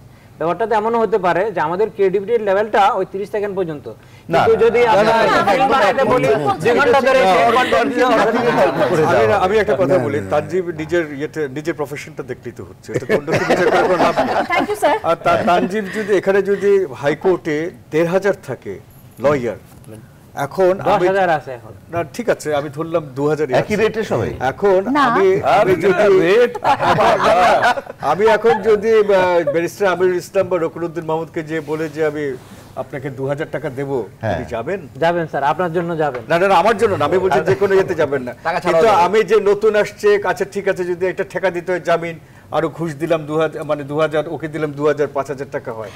টেলিভিশনে কিন্তু মিডিয়াতে ব্যাপারটা এমন চলছে আমার মতে। না না না, প্রফেশন ইজ প্রফেশন। আমাকে ব্যবসা, না না ব্যবসা না, আমি বলছি আইন ব্যবসা, তো সবসময় আইন ব্যবসায়ী বলে, এটা তো আর সাংবাদিকতা ব্যবসা বলছে না, সাংবাদিকতা ব্যবসা বলি না তো, মিউজিক ব্যবসা বলছে না, কিন্তু আইন ব্যবসা বলছে না। আমি যে কথাটা বলতে যাচ্ছি, ব্যাপারটা কেন এটা খুব সহজ ব্যাপার বোঝা যাচ্ছে না। আমাদের এখানে যদি 100 লোক থাকে, আমি যদি একটা টেলিভিশন করে আমি যদি বেস্ট কন্টেন্ট দেই, তাহলে আমি 100 লোকের থেকে আমি তাদেরকে কম্পিট করে আমি বেশি টাকা দিয়ে আনবো, এবং এটা করলে অবশ্যই টেলিভিশন দেখবেন, এটা তো কোনো কথা হতে পারে না। না স্যার, একটা টেলিভিশনে তো ওইভাবে আমরা দেখে করে দিই না। ব্যবসা স্যার এই জায়গায় মানি স্যার জড়িত। এখন ধরেন সামিয়া রহমান এই জায়গায় আসছেন, একটা টিভি চ্যানেল, ওনার একটা ফেস ভ্যালু আছে যে উনি টিভি টক শোতে আসলে অ্যাঙ্করিং করলে একটা অডিয়েন্স দেখবে, তার মিডিয়া টিআরপিটা বাড়বে, টিআরপিটা বাড়লে ওর বিজ্ঞাপনের রেটটা বাড়বে। অ্যান্ড সামিয়া রহমানের যে অ্যাফোর্ড করতে হবে একটা মিডিয়াকে, একটা চ্যানেলকে, যে উনি হিউজ ডিমান্ড ওনার, যে উনি এরকম স্যালারি চাবে, তো এই স্যালারিটা ওনাকে দিতে হবে না, কিন্তু উনি অন্য চ্যানেলে যাবে। তখন এটা তো ব্যবসার মধ্যে বিষয়টা হচ্ছে যে আপনি স্যার এটা ছাড়া হবে না। এখন বিষয়টা হচ্ছে যে আপনার এই টাকাটার প্রপার ইউজটা স্যার করতে হবে। এখন আপনি যদি আমি অনেক স্যালারি নিয়ে আমি কোনো কাজ করলাম না, তখন হবে প্রশ্নটা। না, আপনি অনেক কাজ না করলে আপনার তো ডিমান্ডই থাকবে না। হ্যাঁ, আপনার যে ডিমান্ডটা, এটা তো পাবলিক ক্রিয়েট করছে না, আপনার যে ডিমান্ডটা এটা আপনি ক্রিয়েট করতেছেন না, এটা পাবলিক ডিমান্ড ক্রিয়েট করতেছে। এখন ধরেন মানে আলটিমেটলি আমাকে পাবলিকের কাছে, সো আপনি তার কাছে গ্রহণযোগ্য আগে আপনি হতে হবে। আপনার ধরেন এই যে ওনার মুভি নিয়ে কথা বলছিল, এখন ধরেন একটা সময় কিন্তু বাংলাদেশের ভালো ভালো প্রোডিউসার ছিলেন, যারা মুভিটা বুঝতেন, যারা মুভিটা বানাইতেন।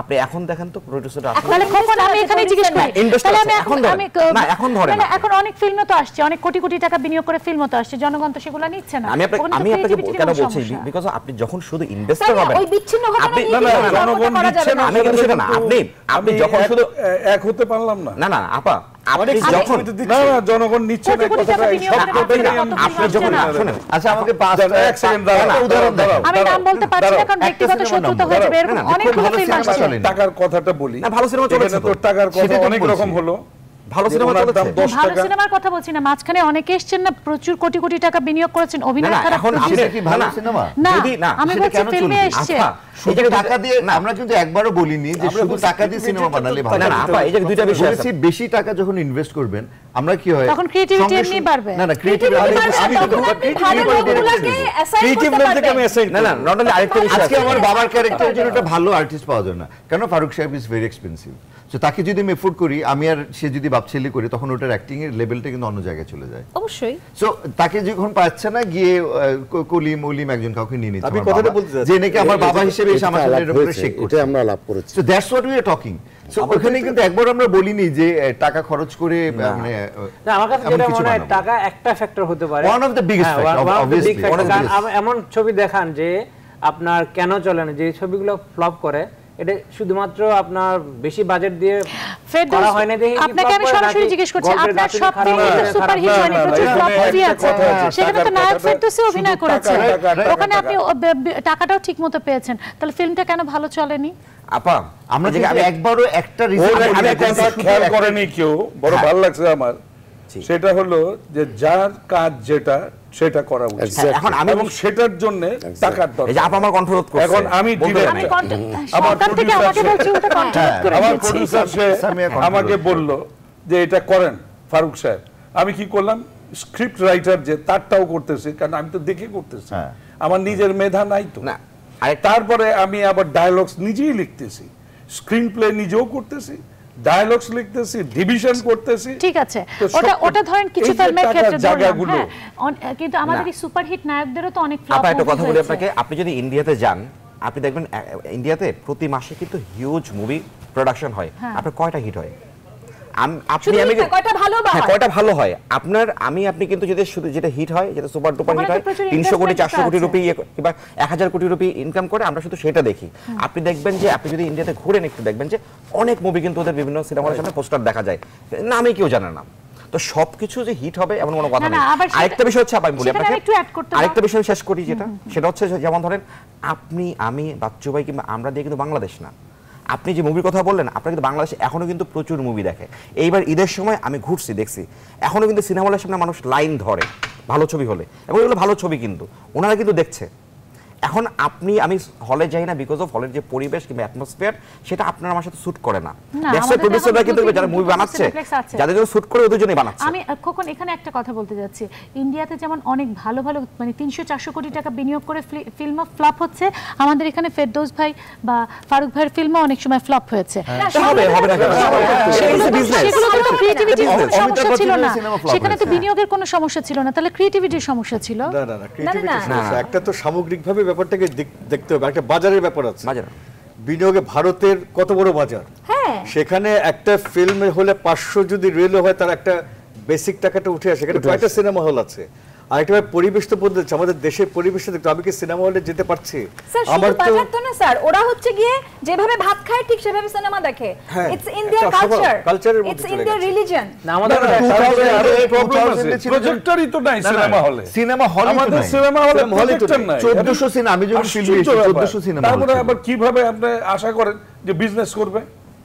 তাহলে না, খালি আমি বলি সিনেমা না, এখন আমাদের তো সিনেমাটা মাধ্যম না। সংবাদপত্র একটু চলে আসে। আমি সংবাদপত্রের কথাটা বলি, সংবাদপত্রে যতগুলি সংবাদপত্র বেরোচ্ছে, কেন তাহলে ধরা যাক আজকে প্রথম আলো বা অন্য কোনো একটি পত্রিকা লোকে বেশি পড়ছে, কেন পড়ছে? তার কন্টেন্ট ভালো কেন? বা তার পক্ষপাতিত্ব থাকতে পারে, তার একটা অন্যরকম থাকতে পারে, কিন্তু পড়ছে, এটা তো শেয়ার করার উপায় নেই। কিন্তু কেন পড়ছে? নিশ্চয়ই তার এডিটিং, বাক্যবিন্যাস সবকিছু ভালো দেখে পড়ছে। তো সেগুলি তারা ওইরকম লোকগুলি বেছে বেছে ওরকম টাকা দিয়ে আনছে, গাড়ি দিচ্ছে, খাবার দিচ্ছে। অনেক টেলিভিশনে আমাকে ড্রাইভাররা বলছে যে স্যার সারাদিন করছি, এত টাকা বেতন চলছে না। কিন্তু অনেক টেলিভিশনে বলছে যেগুলো আমি দেখছি ভালো চলছে, নিয়মিত বেতন। তার মানে কি বেছে বেছে লোকদেরকে আনতে হয়, টাকা ম্যাটার স্যার। আচ্ছা, কিন্তু পাশাপাশি আমরা হয়তো জনকণ্ঠ পত্রিকা পছন্দ করি, ভোরের কাগজ আমাদের আদর্শগত কারণ, ঠিক আছে, কিন্তু সেখানে প্রতি লাইনে ভুল নিউজ, একই নিউজ হয়তো দুবার ছাপা হচ্ছে, কোনো রকমের ছেপে দিচ্ছে, ডিজাইন নাই। আমি তো একটা ভোগ্য মানে আফটার অল এটা তো প্রোডাক্ট, সবকিছু কনজিউম করছে। কিন্তু আমি যদি বেস্ট লোকগুলি কিনে বেস্ট এটাতে আসে, সেটা আমি বলছি, তাহলে আলটিমেটলি মানি ম্যাটারস। এটা কম্পিটিশনে এগিয়ে যাবে। আমার কাছে মনে হয় money is one of the factor, not the only factor. Main factor, of course it is one of the important factor. আপনি বলছেন মেইন ফ্যাক্টর, আপনি বলছেন one of the, আমি বলছি one of the factor, could be main factor, but I would not say that main factor that substantially actually আপনার বাকি যেগুলো আছে এগুলোকে ইগনোর করার মতো। যেমন ধরেন আমরা যদি বলি প্রথম আলোর কথা, যদি বলি সবাই পড়ছে, কিন্তু প্রথম আলোর যদি আপনি অঙ্গসজ্জা দেখেন, এটার সঙ্গে সমকক্ষ আরো দুইটা পত্রিকা আছে, ওগুলা কিন্তু পড়ছে না, কিন্তু কেন পড়ছে না? পড়ছে না, পড়ছে বাট হয়তো আমি বলছি যে পড়ছে না, পড়ছে না তা না, তাহলে সব পত্রিকা একই রকম হতো। আমার কথা হচ্ছে যে তানজিম, আমরা পত্রিকার সঙ্গে আমি আজকে 40 বছরের বেশি যুক্ত, মানে আমি সাংবাদিক হিসেবে জীবন শুরু করেছি। আমি দেখেছি যে অনেক পত্রিকা আছে যে সাংবাদিক 2 মাস বেতন দেয় নাই, ছাড়িয়ে দিয়ে আবার নতুন আরেকজনকে নিচ্ছে, কারণ তার বেতন দিতে হলো না, বেতন দেওয়া হচ্ছে না, কোনো রকমে পেস্ট করে দেওয়া, কোনো রকমে মোবাইলে। মফস্বলে কি হচ্ছে, একজন একটা নিউজ করে সেটা মোবাইলে প্রত্যেকটা নিউজ কিন্তু একই রকম করণ হচ্ছে। আমি বলছি যে প্রত্যেকটিকে এইভাবে দেখতে হবে যে আমি যদি একটা ভালো প্রোডাক্ট চাই, তাহলে আমাকে সেইভাবে প্রোডাক্টের বিভিন্ন জিনিসগুলি, ইনগ্রেডিয়েন্টসগুলি আমাকে জোগাড় করতে হবে, সেটা আমাকে কিনতে হবে মার্কেট থেকে, কারণ এটা তো একটা পুঁজিবাদী ব্যাপার, এটা সমাজতান্ত্রিক ব্যাপার তো না। এফিশিয়েন্সি বাড়াতে গেলে আমার তার পেছনে বিনিয়োগ করতে হবে। সেখানে ট্রেনিং ইনস্টিটিউট একটা দর্শক ফোন আছে, একটু নিয়ে নেই। সেখানে লাগবে ট্রেনিং ইনস্টিটিউট। দর্শক আপনি নাম বলে প্রশ্ন করুন। আমি মোহাম্মদ রুহুল আমিন, গাজীপুর সালনা থেকে বলছিলাম। জি বলুন, একটু জোরে শুনতে হবে। আমার প্রশ্নটা হইল, কলকাতার যে নাটকগুলা হইতেছে আমাদের গ্রাম অঞ্চলে, সেই নাটকগুলা খুব ভালো না হইলেও খুব জনপ্রিয় হইতেছে, কিন্তু বাংলাদেশে খুব তাদের তুলনায় অনেক ভালো ভালো নাটক বাংলাদেশে হইতেছে। সেগুলো নাটকগুলো কি কলকাতার দর্শকদের কি দেখানো হইতেছে? আমার মনে হয় সেই নাটকগুলো কলকাতার দর্শকদের দেখানো হয়, তাহলে তারা আমাদের নাটকে ঝুঁকে পড়বে। এখানে তো একটা টাকা পয়সা, অসংখ্য ধন্যবাদ আপনাকে। এখানে তো একটা টাকা পয়সার একটা ব্যুরোক্রেটিক ব্যাপার রয়ে গেছে। ব্যুরোক্রেটিক না, এখানে সরকারি আমলাতান্ত্রিক একটা জটিলতা রয়ে গেছে, অনেক বেশি টাকা আছে। আপনি যদি কলকাতাতে যান দেখবেন যে কলকাতাতে প্রচুর সিডি বাংলাদেশের নাটক রেকর্ড করা, একদম কপি, এই যে একদম কপি করা যে কভারগুলো করে করে কিন্তু বিক্রি হচ্ছে, 10 রুপি 20 রুপি 25 রুপি 30 রুপি বিক্রি হচ্ছে। আরেকটা বোধহয় প্রচুর নাটক আছে ওখানে। আরেকটা ব্যাপার আছে, টেলিভিশনের ক্ষেত্রে যদি আসি, বলা হচ্ছে ভারতীয় চ্যানেলগুলি আমরা দেখছি, আমাদেরগুলি দেখানো হচ্ছে না। যদি হতো তাহলে আমরা কম্পিটিশনে কেন দেখানো হচ্ছে না? আমাদের এখানে যারা বিনিয়োগ যারা আছে, না এখানে একটা ফিস দিতে হয়, সেখানে আমাদের কোনো চ্যানেল সেই ফিসটা দেয় না, আমাদের সব ফ্রি চ্যানেল। আচ্ছা, কিন্তু আমাদের এখানে না ঠিক আছে, আমাদের চ্যানেল আমাদের এখানে যেটা বলছেন, আমি আইনের বিষয়টা বলি, যেহেতু এই বিষয়ে কাজ করি, সেটা হচ্ছে যে বাংলাদেশে আমরা অভিযোগ করি যে বাংলাদেশে সবগুলা ইন্ডিয়ান চ্যানেল এখানে দেখানো হয়, কিন্তু বাংলাদেশি কোনো চ্যানেল ওখানে দেখানো হয় না। ওখানে কিন্তু বাংলাদেশি চ্যানেল দেখানোর জন্য কোনো নিষেধাজ্ঞা নাই, যেটা আছে সেটা হচ্ছে যে আপনি যদি বাংলাদেশে ইন্ডিয়াতে গিয়ে যদি আপনি ইয়ার করতে চান, তাহলে একটা ফিজ আছে, ফিটা এক্সরবিটেন্টলি হাই, ফিসে দিতে হবে। হ্যাঁ, সেই ফিসটা দিতে হবে, এবং ওই ফিটা এক্সরবিটেন্টলি হাই ফি, কিন্তু এখানে কিন্তু কম্পারেটিভলি লো। হ্যাঁ, এটা নট অনলি লো, এটা অলমোস্ট মানে হাতের ময়লার মতো। এক্স্যাক্টলি তাই। না, এখন যদি আমি বলছি সরকার তথ্য মন্ত্রণালয় আছে, এগুলো বারবার বলা হয়েছে, কারণ সেখানেও একটা ব্যবসার ব্যাপার আছে। তথ্য মন্ত্রণালয় যদি বলে যে ভারতীয়তে যদি আমাকে একটা চ্যানেল মালিককে করতে 5 কোটি টাকা দিতে হয়, তাহলে এখানেও 5 কোটি টাকা দিতে হবে। আমি দেখে যে চ্যানেল তাহলে কমে আসবে, তখন দেখা যায় এখন তো যেটাকে বলে যে সমতল মাঠ তো নেই, সেখানে অন্যান্য টেকনিক্যালি যারা ভালো তাদেরকে ফ্রি দেওয়া হচ্ছে, আর আমাকে বলা হচ্ছে আমি গেলে ওখানে। বাংলাদেশ গভর্নমেন্ট কেন ওই শর্তটা ইন্ট্রোডিউস করছে না সেটা আমাদেরকে বুঝতে হবে। সেটা হচ্ছে যে আমরা শুরুতে যে গল্পটা করেছি সেটা হচ্ছে যে এই চ্যানেলগুলোকে ফ্রি এন্ট্রি দিয়েছি, এবং এই ফ্রি এন্ট্রির ফলে ইজি অ্যাক্সেস পেয়েছে আমাদের মার্কেটে, এবং আমাদের জনগণ এখন ওই আফিমে যেরকম অভ্যস্ত হয়ে যায় এগুলাতে অভ্যস্ত হয়ে যায়। যদি আপনি এখন কালকে যদি বলেন যে তাকে এত পরিমাণ টাকা দিতে হবে, অনেক চ্যানেল চলে যাবে, তখন সরকার পলিসি মেকারদের চিন্তা কি, যদি এরকম আমি করি তাহলে জনগণ মনে করবে তার এন্টারটেইনমেন্টের যে অধিকার, তার যে এন্টারটেইনমেন্টের মিডিয়া স্বাধীনতা। আমি একটা কথা, চীনও এরকম আফিমের নেশায় বুঝ ছিল, তো সরকার যদি ওরকম ব্যবস্থা না নিত তাহলে চীন এই ব্যবস্থা হতো না, এটা কোনো কথা না। স্যার, এখন পদ্মা সেতু করতে দেয় না, আমাদের পদ্মা সেতু আমাদের যদি বলা হয়, না এটাকে কখনো বলা হয়েছে আমাদের এখানে কোনো চ্যানেল থেকে যে আমরা ওখানে দেখাতে গেলে এই টাকাটা আমরা দিতে পারছি না, কেউ বলে না, কিন্তু এই চ্যানেলগুলি দেখানো হবে না, আসবে এটা আমার মনে দর্শক প্রশ্ন আছে, একটু নিয়ে নেই। দর্শক আপনি নাম বলে প্রশ্ন করুন। এই সমস্ত বিষয়গুলো দেখতে হবে তো, খালি বললে তো হবে না একটা যে এটা হচ্ছে। শুনতে পাচ্ছি না, একটু জোরে বলতে হবে। মিরপুর ক্যান্টনমেন্ট থেকে আমি সেতু বলছিলাম, মিরপুর ক্যান্টনমেন্ট থেকে। জি বলুন ভাইয়া। সেতু বলছিলাম, মিরপুর ক্যান্টনমেন্ট থেকে। প্রশ্নটি করুন। হ্যাঁ, আমার আসলে বিষয়টা হচ্ছে এখানে যারা আছেন সবাই আমার খুব পছন্দের সবাই লোক, তো সবাইকে আমার সালাম, আসসালামু আলাইকুম। এখন আমার প্রশ্নটা হচ্ছে এই যে যৌথ প্রযোজনা যে ছবি, এটা মানে যে প্রবলেমটা হচ্ছে যৌথ প্রযোজনা নিয়ে, তো এর সমাধানটা কি মানে কি? এটা হচ্ছে ফারুক ভাইয়ের কাছে আমার স্পেশালি প্রশ্ন। আর একটা প্রশ্ন হচ্ছে এই সাকিব আসলে মানে সবাই আমার খুব কাছে, মানে সবাইকে আমি খুব মন থেকে ভালোবাসি। তো আসলে মানে পরিবার, চলচ্চিত্র যে পরিবার, আমরা তো চাচ্ছি সবাই মিলেমিশে সবাই একসঙ্গে থাকুক। আর সাকিব ভাই যেহেতু বুঝতে পেরেছি, আপনার প্রশ্ন বুঝতে পেরেছি। আমি না এই প্রশ্নটাতে আসতাম যে আমাদের সব ইন্ডাস্ট্রির মধ্যে এত অনৈক্য কেন? কোথায়? আমি তো দেখি সাংবাদিকদের মধ্যে দলাদলি, না না, এখন চলচ্চিত্র সব জায়গায় আছে। আমি একটা ফারুক ভাই, আমি একটু ইন্টারফেয়ার করি। আপনার মানে বিভক্তি যদি বলেন মিডিয়ার মধ্যে, আপনার আমেরিকাতে একটা মিডিয়া পোর্শন আছে যারা ডেমোক্রেটদের ওন করে, একটা মিডিয়া পোর্শন আছে প্রকাশ্যই আছে। সো এটা তো আমাদের থাকতেই পারে, যেখানে মত প্রকাশের স্বাধীনতা আছে সেখানে মতানৈক্য থাকবেই। আসলে কিন্তু এই কথাটা উনি যেটা বলেছেন সেটা হলো নাম্বার 1, তাকে ভাবতে হবে যে সাকিব আমারও আদরের ছোট ভাই, আমরা ভালোবাসার পৃথিবীর মানুষ, ভুল করলে চলবে না। এখানে বিভাজন বা ঐক্যের একটা প্রবলেম, এই সব কথা ঠিক না। যেমন যৌথ শব্দটার সাথে আমরা দেখি না যে ওই চলচ্চিত্র যৌথ। এখানে যেমন নাটকের কথাটা চলে আসছে যে ময়লা, হাতের ময়লার টাকা এখানে চলবে, ওখানে গেলে বিরাট একটা অঙ্ক। It is a totally political term. এটাকে আমরা মানবো কেন? আমার নাটক ওখানে যদি না চলে, এখানে আমি চলতে দেবো কেন? নাম্বার 1। আর আমার ছবি আমরা যে জয়েন্ট ভেঞ্চার করি তার কতগুলি আইন আছে, সে আইনগুলোকে মানতে হবে। এখন লোকাল প্রোডাকশন এনে এখানে যদি আমি চালিয়ে দিয়ে বলি যে এটা যৌথ, এটা তো হতে পারে না।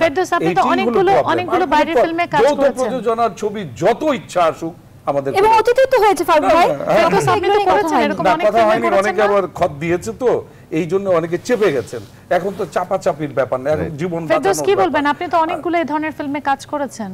আমি আসলে আমার হঠাৎ বৃষ্টি থেকে তো যৌথ প্রযোজনা শুরু, তো বাট ওই সবগুলো ছিল একদম প্রপার নিয়ম। তারও আগে তো অনেক আমরা দেখেছি যে এর আগেও যৌথ প্রযোজনা হয়েছে, সেই মানে পদ্মা নদীর মাঝে তিতাস একটি যৌথ লাভ ইন সিঙ্গাপুর নাকি কি জানো, ওগুলি ছিল মানে ইন্ডিয়ার সাথে।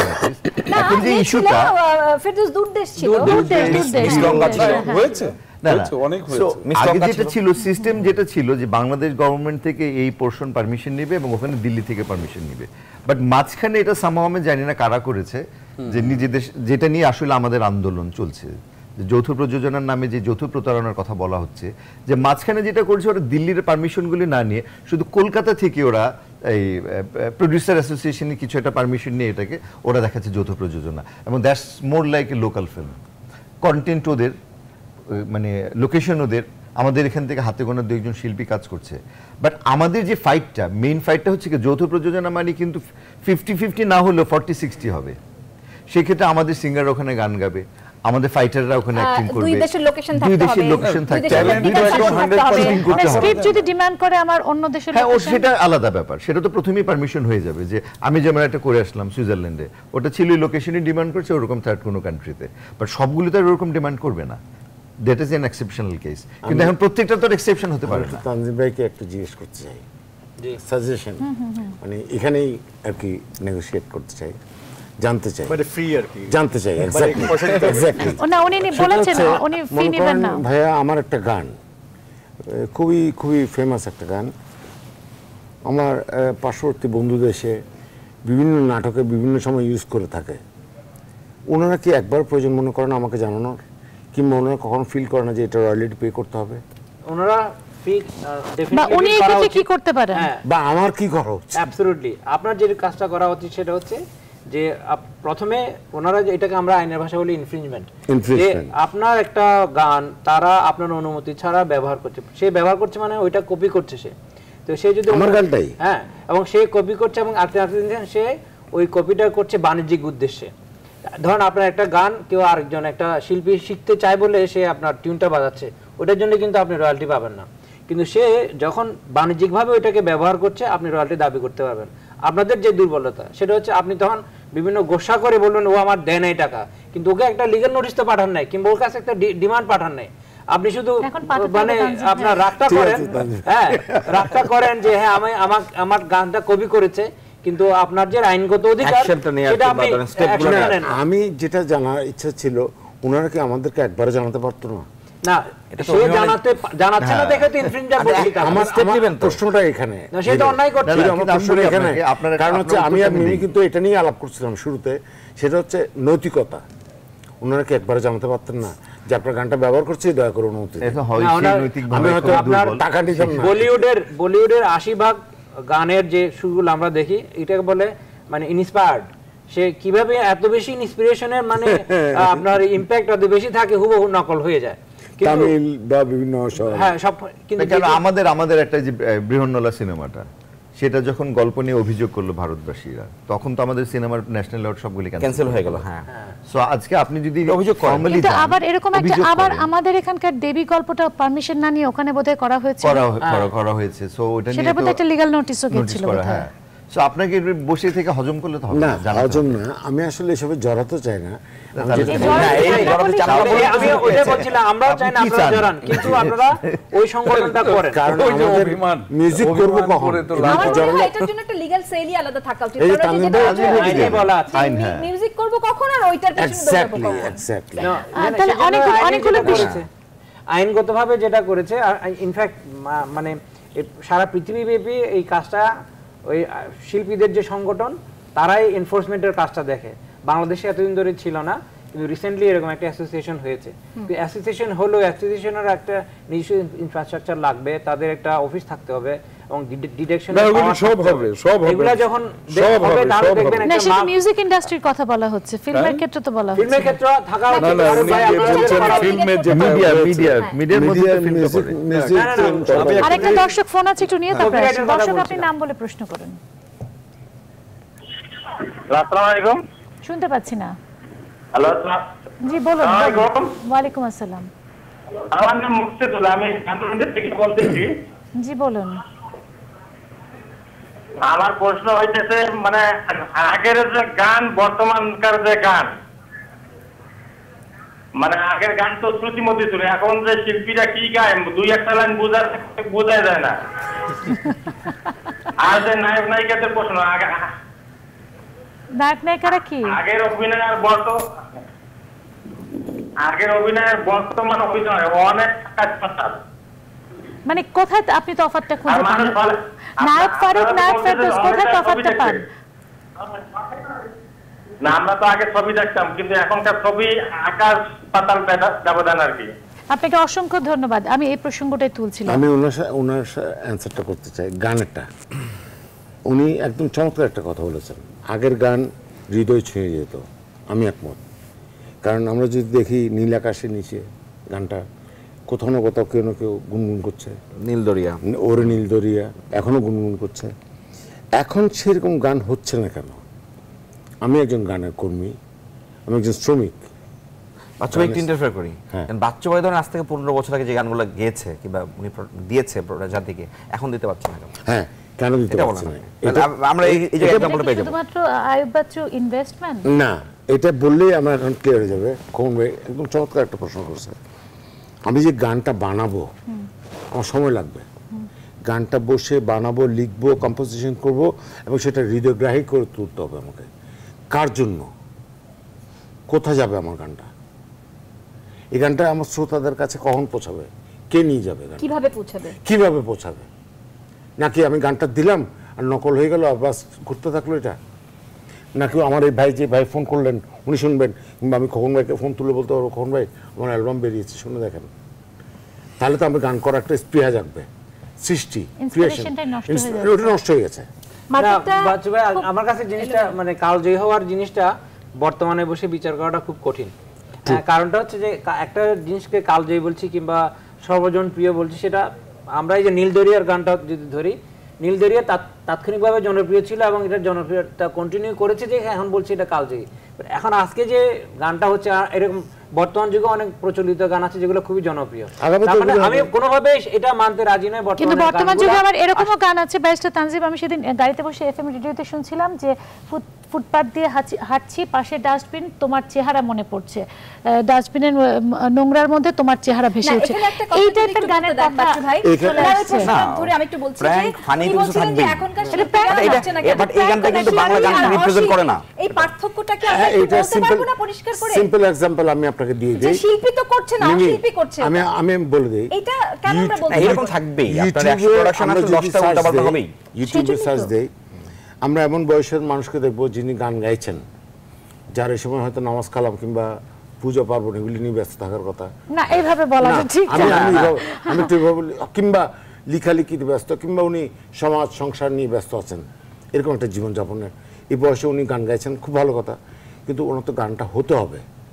পাশাপাশি একটা ইয়াং ছেলে বা ইয়াং মেয়ে যে গাইতে পারতো, যার আর্থিক কষ্ট হয়তো সে একটা ভিডিও করতে পারেনি, তার গানটা আমরা শুনতে পারিনি। বাচ্চু ভাই এভাবে কিন্তু অনেকগুলি আপনি বলতে চাচ্ছেন আমি ইউটিউব কিন্তু রেগুলার দেখি ইউটিউব, আমি সারাক্ষণ না একজন সঙ্গীত গাইছেন না কি ভয়াবহ। না আমি এরকম অনেক গান শুনছি। না আমি যাচ্ছি না, একটা এক্সাম্পল যেমন ধরেন গ্রামে ওই কলা পাতা দিয়ে গেট বানানো একটা হলুদের অনুষ্ঠান, ওই অনুষ্ঠানে একটা মেয়ে গান গেয়েছে কিংবা নেচেছে ওই গ্রামের একটা পরিবেশে, ধরেন একদম ফুললি গ্রাম্য পরিবেশ, ওইটার ভিউয়ার্স হচ্ছে কি আপনার 2 মিলিয়ন 3 মিলিয়ন।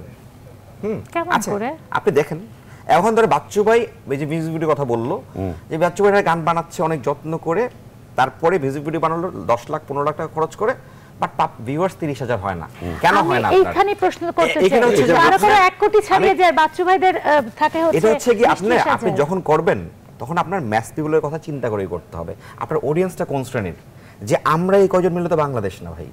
হ্যাঁ আমার এখানে আপত্তি আছে, আমার এখানে আপত্তি আছে, হিরো আলমের কথা ধরেন। হ্যাঁ তাহলে সেটা অন্য জিনিস ভাই, সেটা একটা অরুচিকর বিষয়, বিকজ সেটা অনেকে দেখতে গেছে যে ভালোবাসে না, এটা জাস্ট দেখার জন্য না, সেটা এক্সাম্পল হতে পারে না। এই যে একজন মহিলা রবীন্দ্রসঙ্গীত হিরো আলম এক্সাম্পল হতে পারে না, বিকজ না হিরো আলম কিন্তু এক্সাম্পল হতে পারে না ভাই।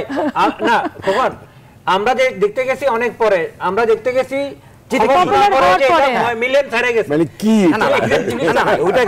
আমি বলেছি অনেক সুন্দর সুন্দর বিষয় আছে, কিন্তু অনেক আপনার দেখবেন যে অনেক ছোট ছোট কন্টেন্ট তৈরি করে দেওয়া হয় হিউজ ভিউয়ার্স। আপনি যদি একটা বিজ্ঞাপনের কথা বলেন, ওই যে চুল, ওই যে একটা মেয়ে কেটে ফেলা, চুল কেটে ফেলা বিজ্ঞাপন দেখেছেন, ওটা ভালো, ওটা খুবই চমৎকার বিজ্ঞাপন। ওইটা দিয়ে বাকিগুলো বিচার করা যায় না খোকন, কারো কারো ভিউয়ার কোটি ছাড়িয়ে যায়। আর আমরা ভিউয়ার যদি ফেসবুক কন্টেন্ট নিয়ে কথা বলছি, না না ফেসবুক টোটাল কন্টেন্ট, ইউটিউবের কন্টেন্টের কথা বলছি। আচ্ছা ওকে, না আয়ুব বাচ্চু বা তপন চৌধুরীদের ভিউয়ার হয়তো 10,000ও ছাড়া না, তাদেরকে দিয়ে বিচার করব যে তার মানে এই না তার মানে এই না যে ওই গ্রামের যে লোকটা যে নন প্রফেশনাল, যে সে আয়ুব বাচ্চুর চেয়ে বড়, এটা কিন্তু মিন করে না। আয়ুব বাচ্চু বিকজ অফ আমি বলছি আয়ুব বাচ্চু যে কাজটা করবে, যে প্রোডাকশনটা করবে, এখন উনি কার জন্য বানাচ্ছেন, কাদের জন্য বানাচ্ছেন, আমরা প্রোডাকশন করার সময় কিন্তু ওনাকে সেই চিন্তাটা করতে হবে। আপনি যখন এই প্রোগ্রামটা আছে করছেন, আপনি ডিফারেন্ট আমাদের চিন্তা আছে যে আপনার ভিউয়ার্স কারা। না ডিজিটাল মিডিয়ার ভিউয়ার দেখে আসলে আমাদেরকে জনপ্রিয়তার বিচার করাটা খুবই মানে কনফিউজিং হয়ে যাচ্ছে, কারণ আমি ওই যে আমি যেটা বললাম না, একজন মহিলা রবীন্দ্রসঙ্গীত শুনি, ভয়াবহ রবীন্দ্রসঙ্গীত যে সুরের কথা বললেন, আমার তো মনে হচ্ছে যারা আমরা গান গাইতে পারি না তারাও এখন গান গাইতে পারবো, আধুনিক গান ছিল, কিন্তু তার আধুনিক গান ছিল, আমারও পড়ানো এটা তো যে কোনো প্রোডাকশন তৈরি করে দিতে। আচ্ছা ফার্স্ট অফ অল লাখের উপর ছাড়িয়ে যাচ্ছে। আমি ছোট হলে একটা কথা বলছি, জনপ্রিয়তা তো জনপ্রিয়তা দিয়ে এখন হুমায়ুন আহমেদের বই যত বিক্রি হয়, হাসান আজিজুলের বইতে তত বিক্রি হয়। তার মানে কি হাসান আজিজুল আবার বেদের মেয়ে জোসনা এখানে যেরকম চলেছে, পশ্চিমবঙ্গে তার চেয়ে বেশি চলেছে, মানে গরুর গাড়ি করে ভোর রাতে, মানে রাতে রওনা হয়েছে, মানে তারপর পরের দিন গিয়ে একদমই তাই। কিন্তু কথা হচ্ছে জনপ্রিয়তা যেটা ব্যাপার না, আমরা মিডিয়া যেটা আলাপ করতে এসেছি যে আমাদের দেশ কতটুকু আসছে, আমাদের বা দায়বদ্ধতা কতটুকু আসছে, ইনভেস্টমেন্ট কিটা কি হচ্ছে, মালিক পক্ষের দৃষ্টিভঙ্গিটা কি, আসলে আলোচনাটা একদম সরাসরি প্রশ্ন করি, আমাদের দেশ কতটুকু আসছে, সংবাদপত্র, রেডিও, টেলিভিশন, চলচ্চিত্র, সঙ্গীত, সব জায়গায় আমাদের দেশ কতটুকু আসছে? দেখেন আমি যদি সংবাদপত্রের কথা বলি, সংবাদপত্র তো দেশের উপরে, এবং আমাদের সংবাদপত্রের একটা বৈশিষ্ট্য আছে, সেটা হচ্ছে যে আমরা আন্তর্জাতিক খবরগুলিকে কিন্তু মোটামুটি গুরুত্ব দিই। আমি যদি পাশাপাশি ভারত বা পশ্চিমবঙ্গ বা ইন্ডিয়ার পত্রিকা দেখি, সেখানে তারা আছে কিন্তু বাকিরা নেই। সেদিক থেকে আমি মনে করি আমাদের সংবাদপত্র অনেক বেশি ভাইব্রেন্ট, অনেক আধুনিক।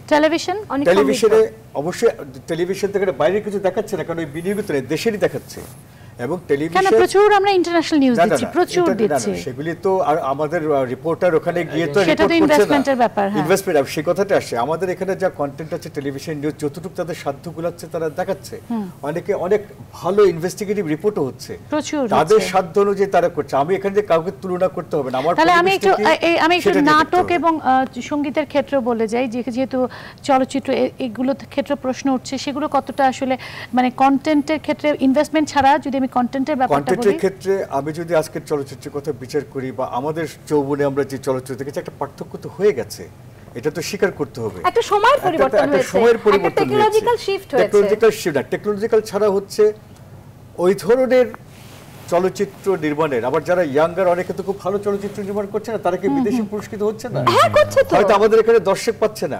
সত্যজিৎ রায়ের পথের পাঁচালীর কোনো দর্শক পায়নি। কথা হচ্ছে আমরা ওইভাবে কোনো বিচার কিন্তু করা যাবে না। আমাদের টোটাল জিনিসটা হচ্ছে প্রত্যেকটার সঙ্গে যুক্ত। প্রথম কথা আসলে সরকার বাধা দিচ্ছে কিনা। আমাদের এখানে আমরা যে কথাগুলি আপনার প্রথমে শুরু করছেন যে সরকার বাধা দিচ্ছে কিনা, যেটা এক পক্ষ বলছে। সরকার সিনেমার ক্ষেত্রে কোনো বাধা দিয়েছে বা গানের ক্ষেত্রে বাধা দিয়েছে, পত্রিকার ক্ষেত্রে বাধা দিয়েছে, নাটকের ক্ষেত্রে আমার মনে হয় না। ফ্রি মার্কেট ইকোনমি সেই রুলসটা মানছে। ফ্রি মার্কেট ইকোনমিতে যিনি সবল, যার বেটার, তিনি বেঁচে থাকবেন, যেটা বেঁচে থাকবেন। এখন একটা কথা বলি, এখন আমার বই হয়তো বছরে 200 কপি চলে, হুমায়ুন আহমেদের বই 30,000 চলে। তা আমার তো এখানে আফসোস করে বা কোনো কিছু করে লাভ নেই। আমারটা যা চাহিদা সেটাই চলবে, হুমায়ুন আহমেদের যা চাহিদা সেটাই চলবে। সেখানে আমি কন্টেন্ট বিচার করে কোনো লাভ নেই। আর কি আছে সেটা বলে এখানে তো আমরা যেটাকে বলি টিজি, মানে টার্গেট অডিয়েন্স বা টার্গেট গ্রুপ, সেটাও কিন্তু একটা ইম্পর্টেন্ট ব্যাপার। কারণ একটা প্রোডাকশন বা একটা বই বা একটা গান কিন্তু 17 কোটি লোকের মানে ডিমান্ড করতে পারবে না, সেটা কনজিউম করবে না। এটার মধ্যে একটা মানে ইয়ে থাকবে, গ্রুপ থাকবে। আমি একটা বিরতি নিয়ে আবার ফিরি, একটা বিরতি আমাকে নিতে হবে এখন। বিরতি নিয়ে আপনাদের কাছে একটা কথা ছাড়বো না, আমার সব কথা দেওয়ার আগে একটা কথা বলি। আমাদের যে এরকম একটা নতুন কথা, না এই যে আমাদেরকে এরকম একটা সুযোগ দেওয়া হয়েছে নিউজ 24 এ প্রথম বর্ষ তাদের বা বর্ষপূর্তি উপলক্ষে, আমি সবার পক্ষ থেকে তাদের একটা অভিনন্দন জানাই। অনেক অনেক ধন্যবাদ। কিন্তু ওই যে বিনিয়োগের ব্যাপারে বললেন, তারপরে বিনিয়োগ যথেষ্ট আছে, কিন্তু সম্মানের ক্ষেত্রে আমরা হয়তো সেটা বিনিয়োগ যতটুকু সাধ্যে কুলায়, বললেন না যতটুকু সাধ্যে কুলায় আমরা টেলিভিশনগুলো কাজ করছি, ভালোবেসে এসেছি। হ্যাঁ, প্যাশন। এটা আমি আয়ুব বাচ্চুকে বলছিলাম যে আজকে যদি কেউ বিনিয়োগ না করে, আয়ুব বাচ্চুকে গান গাও।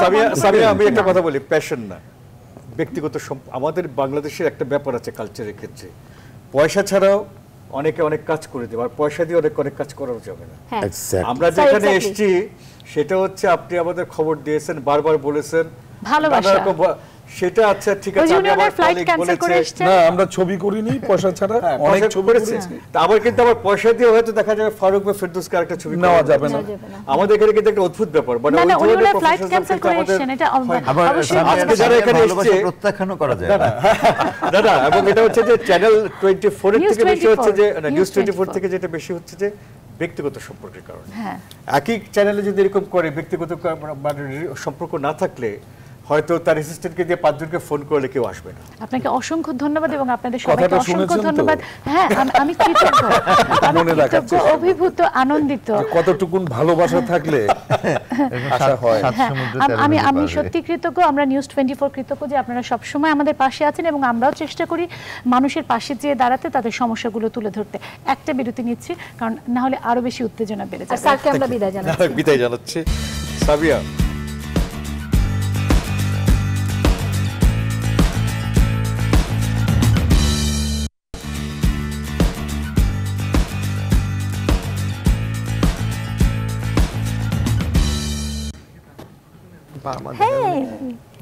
আজকে গণমাধ্যম দর্পণে আমি সামিয়া রহমান এবং আপনাদের কাছে আমার অনুষ্ঠান প্রায় শেষের দিকে আমরা চলে এসেছি।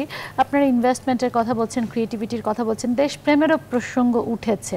আমি একটু জানতে চাই, বিনোদনের অনেকগুলো মাধ্যম চলে এসছে বলে কি আসলে আমাদের গণমাধ্যমগুলো চ্যালেঞ্জের মুখোমুখি পড়ে যাচ্ছে, বা যে সমস্যাগুলো আপনারাই বলছেন সেই সমস্যাগুলো ফেস করছি? কিন্তু বিনোদনের তো সকল মাধ্যমই আদি থেকেই ছিল, আগে থেকে ছিল না, এখন অনলাইন চলে এসেছে, এখন ইন্টারনেটে আমি ফিল্ম দেখতে পাচ্ছি, ইন্টারনেটে আমি গানগুলো শুনতে পাচ্ছি। ওই টেকনোলজিক্যাল শিফটটা ডিফারেন্ট, তার জন্য পুরো পৃথিবী এটা একদম হাতের মুঠোয় চলে এসেছে। চাইলে আজকে বসে এখানে যে কোনো একটা সিনেমা, সারা পৃথিবীর একটা ওয়ার্ল্ড সিনেমা বা যে কোনো একটা, আপনি আয়নাবাজির কথাটাই শুধু আমি এক্সাম্পল হিসেবে দিই, রবির মাধ্যমে কিসের মাধ্যমে এটা যখন কপি হয়ে গেল, পাইরেটেড হয়ে গেল, তখন অনেক ভিউয়ার ওদের চলে গেল, ওরা বসে বসে ইন্টারনেটে দেখেছে। না আপনার ধরেন এখন হলিউডে যে মুভিগুলো মুক্তি পায় ওরা সাথে সাথে কিন্তু নেটফ্লিক্সে দিয়ে দেয়, আপনি বাংলাদেশে বসে মোবাইলে দেখতে পাচ্ছেন, আপনাকে পে করতে হবে।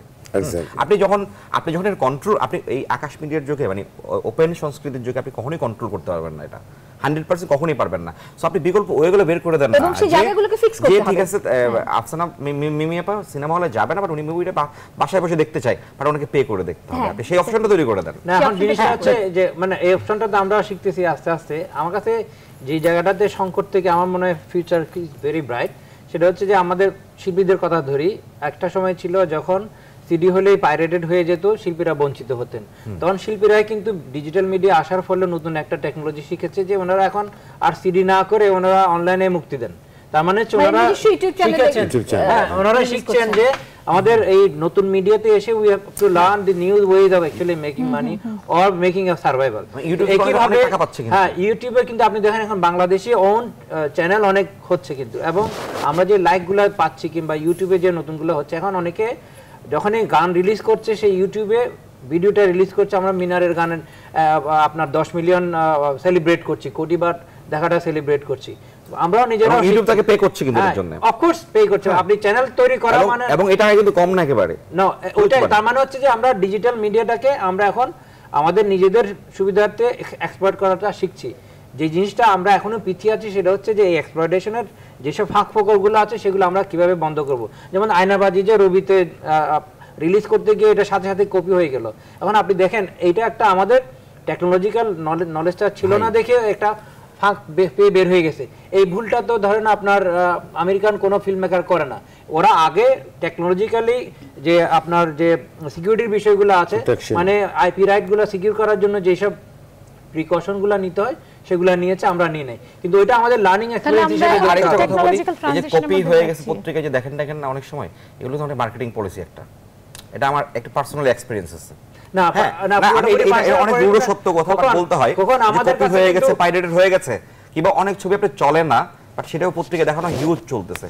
এই জায়গায় কিছু বিহাইন্ড দ্য সিন অনেক কিছু হয়, আপনি সবকিছু মিডিয়ার সামনে বলতে পারবেন। ভালো করতে পারে তো তাহলে মানুষের রেসপেক্টটা থাকবে না। সো অ্যাট লিস্ট রেসপেক্টটা থাকতে দেন। এই যে পাইরেটেড হয়ে গেছে, আপনার একটা মুভি যদি আপনার ওই যে কপি হয়ে বাইরে গেছে, একটু ফোন এসেছে, ফানি এখন কিন্তু আপনার ক্যাসেট সিনেমা দেখেন না, একটু ফোনটা নিয়ে নেই, বলুন বলুন, শুনতে পাচ্ছি না। আসসালামু আলাইকুম। ওয়ালাইকুম আসসালাম। বাচ্চু ভাই আসসালামু আলাইকুম, আমি মুনির বলছিলাম। এই মুনির ভাই আসসালামু আলাইকুম, কেমন আছেন? আলহামদুলিল্লাহ। বাচ্চু ভাই আমি একটু বলতে চাচ্ছিলাম, জি, আমরা শিল্পীরা, প্রোডিউসাররা আমরা আলাদা হয়ে যাচ্ছি, এই ব্যাপারটা কি ঠিক হচ্ছে? আমার তো মনে হয় যে মিলেমিশে কাজ করা দরকার। আজকে শিল্পী অনেক কম তৈরি হচ্ছে, যদি প্রত্যেকটা প্ল্যাটফর্ম থাকতো এবং মিলেমিশে আমরা আগাইতে পারতাম, তাইলে আমরা মনে হয় যে আমরা আরো অনেক বেশি শিল্পী আমরা নিয়ে আসতে পারতাম এবং ভালো কিছু নিয়ে আসতে পারতাম। যেমন অনেক ধন্যবাদ। আমি চাইলে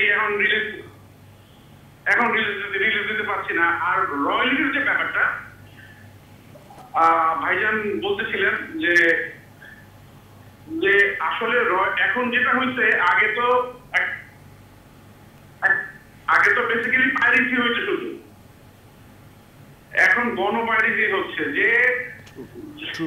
যে খুশি এটা বাচ্চু ভাই গান ডাউনলোড করে শুনতেছে, কিন্তু আমার মনে হয় না যে বাচ্চু ভাই সঠিক রয়্যালিটিটা পাচ্ছে অথবা অন্য শিল্পীরা পাচ্ছে। আপনাকে অসংখ্য ধন্যবাদ।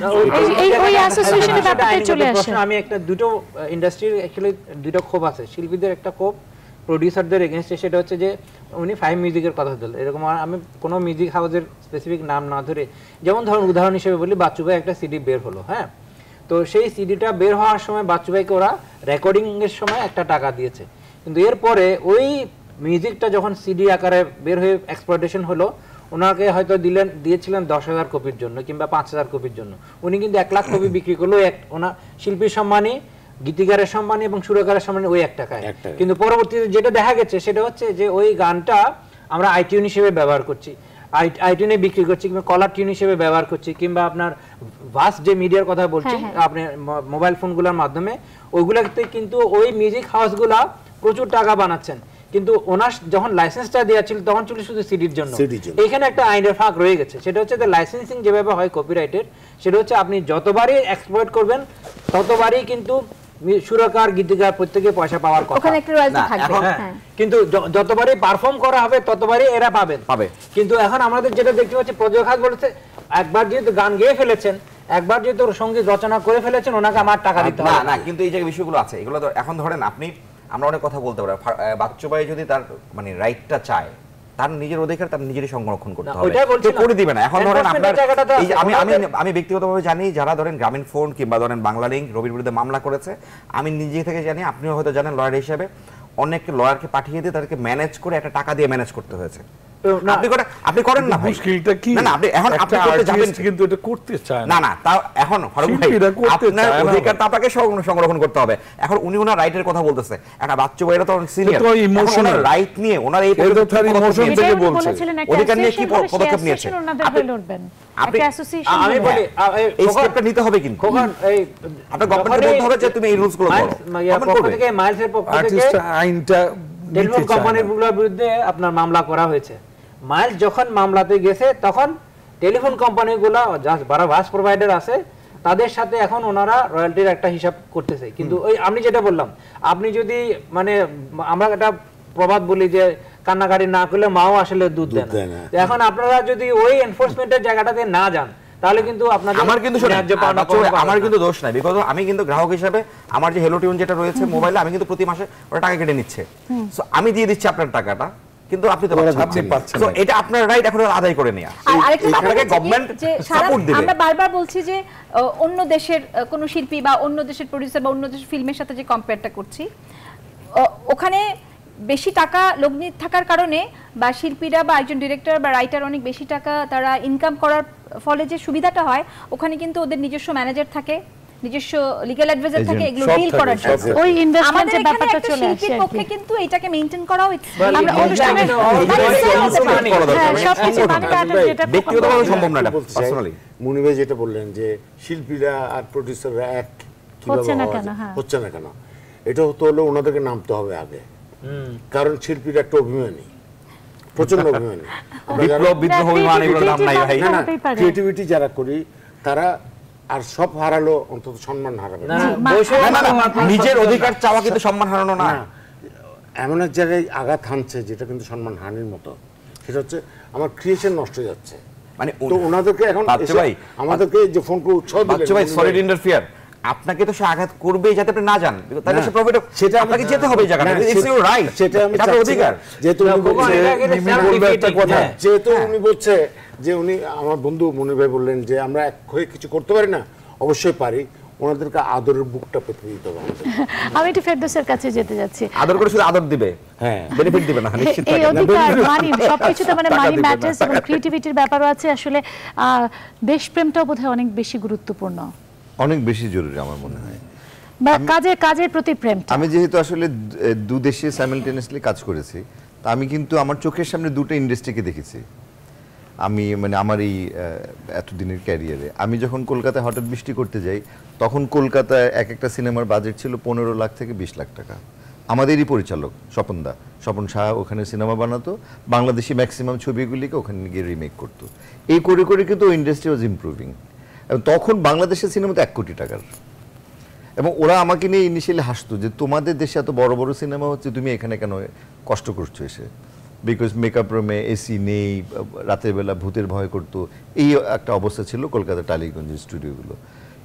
সেটাই হচ্ছে কি জাস্ট উইদিন 15 ইয়ার্স ওরা সিনেমা বানাচ্ছে 8 থেকে 10 কোটি টাকা দিয়ে, আমরা বানাচ্ছি 20-25 লাখ টাকায়।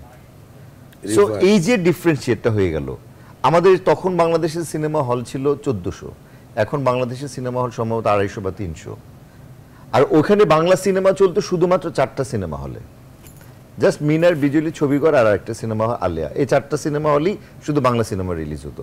এখন কিন্তু পশ্চিমবঙ্গের প্রত্যেকটা হলে সরকার নিয়ম করেই দিয়েছে যে প্রথমেই বাংলা সিনেমা রিলিজ করতে হবে, বাংলা সিনেমা রিলিজের পরে হিন্দি সিনেমা বা অন্য ভাষার ছবি রিলিজ হবে। কেন হবে? Because they have improved. আর এই জিনিসটা হয়েছে কোত্থেকে? বিকজ অফ দেয়ার দেশপ্রেম। কারণ এটা আমি একদম সামনে, এটা তোমার সাথে আমি একটু ডিফারেন্ট, আমাদের যে নেই না ওদের ওই দেশপ্রেম থেকে ইন্ডাস্ট্রি চেঞ্জ হয়নি। কারণ আমারও সুযোগ হয়েছিল একটা ছবি করার ওদের লোকাল, আমি দেখেছি সেই ভূতরে বাড়ি, তো খুব কষ্ট হতো বুঝছো। স্বপন সাহা একমাত্র লোক, যেই লোকটি আমাদের এখানে যে সমস্ত সুপার হিট ছবিগুলো, এই সমস্ত ছবি রেকর্ড করে ওখানে নিয়ে গেছে। রাতারাতি কিছুই করতে হয়নি, খালি লিখে নিছে ডায়লগগুলো, রাতারাতি সে ছবি বানিয়েছে, স্ক্রিপ্টই নিয়ে গেছে, বাম্পার হিট। এই স্লোলি চেঞ্জ, এটাকে স্লো বলা যাবে না, হুট করে কিন্তু টোটাল ফিল্ম ইন্ডাস্ট্রি ক্যালকাটার চেঞ্জ হয়ে গেছে, যে কারণে এখনকার ছবির সাথে কিন্তু ওই আগের ছবি মেলে না, আবার ধীরে ধীরে কিন্তু ওই জায়গায় চলে আসতেছে। এটা চট করে বললে হবে না। আর আমরা যেটা প্রবলেম ফেস করছি সেটা হলো ডিজিটাল সিস্টেম আমাদের কাঁধে একটা অনেক বড় বোঝা হয়ে গেছে, যেটা টেকনিক্যাল জিনিসগুলো আমরা আগে থেকে জানি না। আমাদের অনুষ্ঠান একেবারে শেষ হয়ে গেছে। আফসানা মিমি, আপনার শেষ মন্তব্য নিব। আমার শেষ মন্তব্য, আমাদের অবশ্যই ঠিকঠাক মানুষদের হাতে ঠিকঠাক কাজগুলো থাকতে হবে, এবং কেন আমি কাজটা করছি তার একটা প্রপার ফিলোসফি বা অবজেক্টিভ থাকতে হবে। ঠিক আছে, মানে আমি একটা গান কেন করছি, আমি একটা নাটক কেন করছি, আমি একটা ফিল্ম কেন করছি। অনেক অনেক ধন্যবাদ আয়ুব বাচ্চু। আমি মিমির সাথে একমত, একই কথা আমার। আমি যে একটু উকিল হিসেবে কথা একটু বেশি বলি, তো আমি খালি উকিল বলেন না, খালি আইন নিয়ে টানলে তো আমরা একটু প্রবলেমে পড়ে যাই।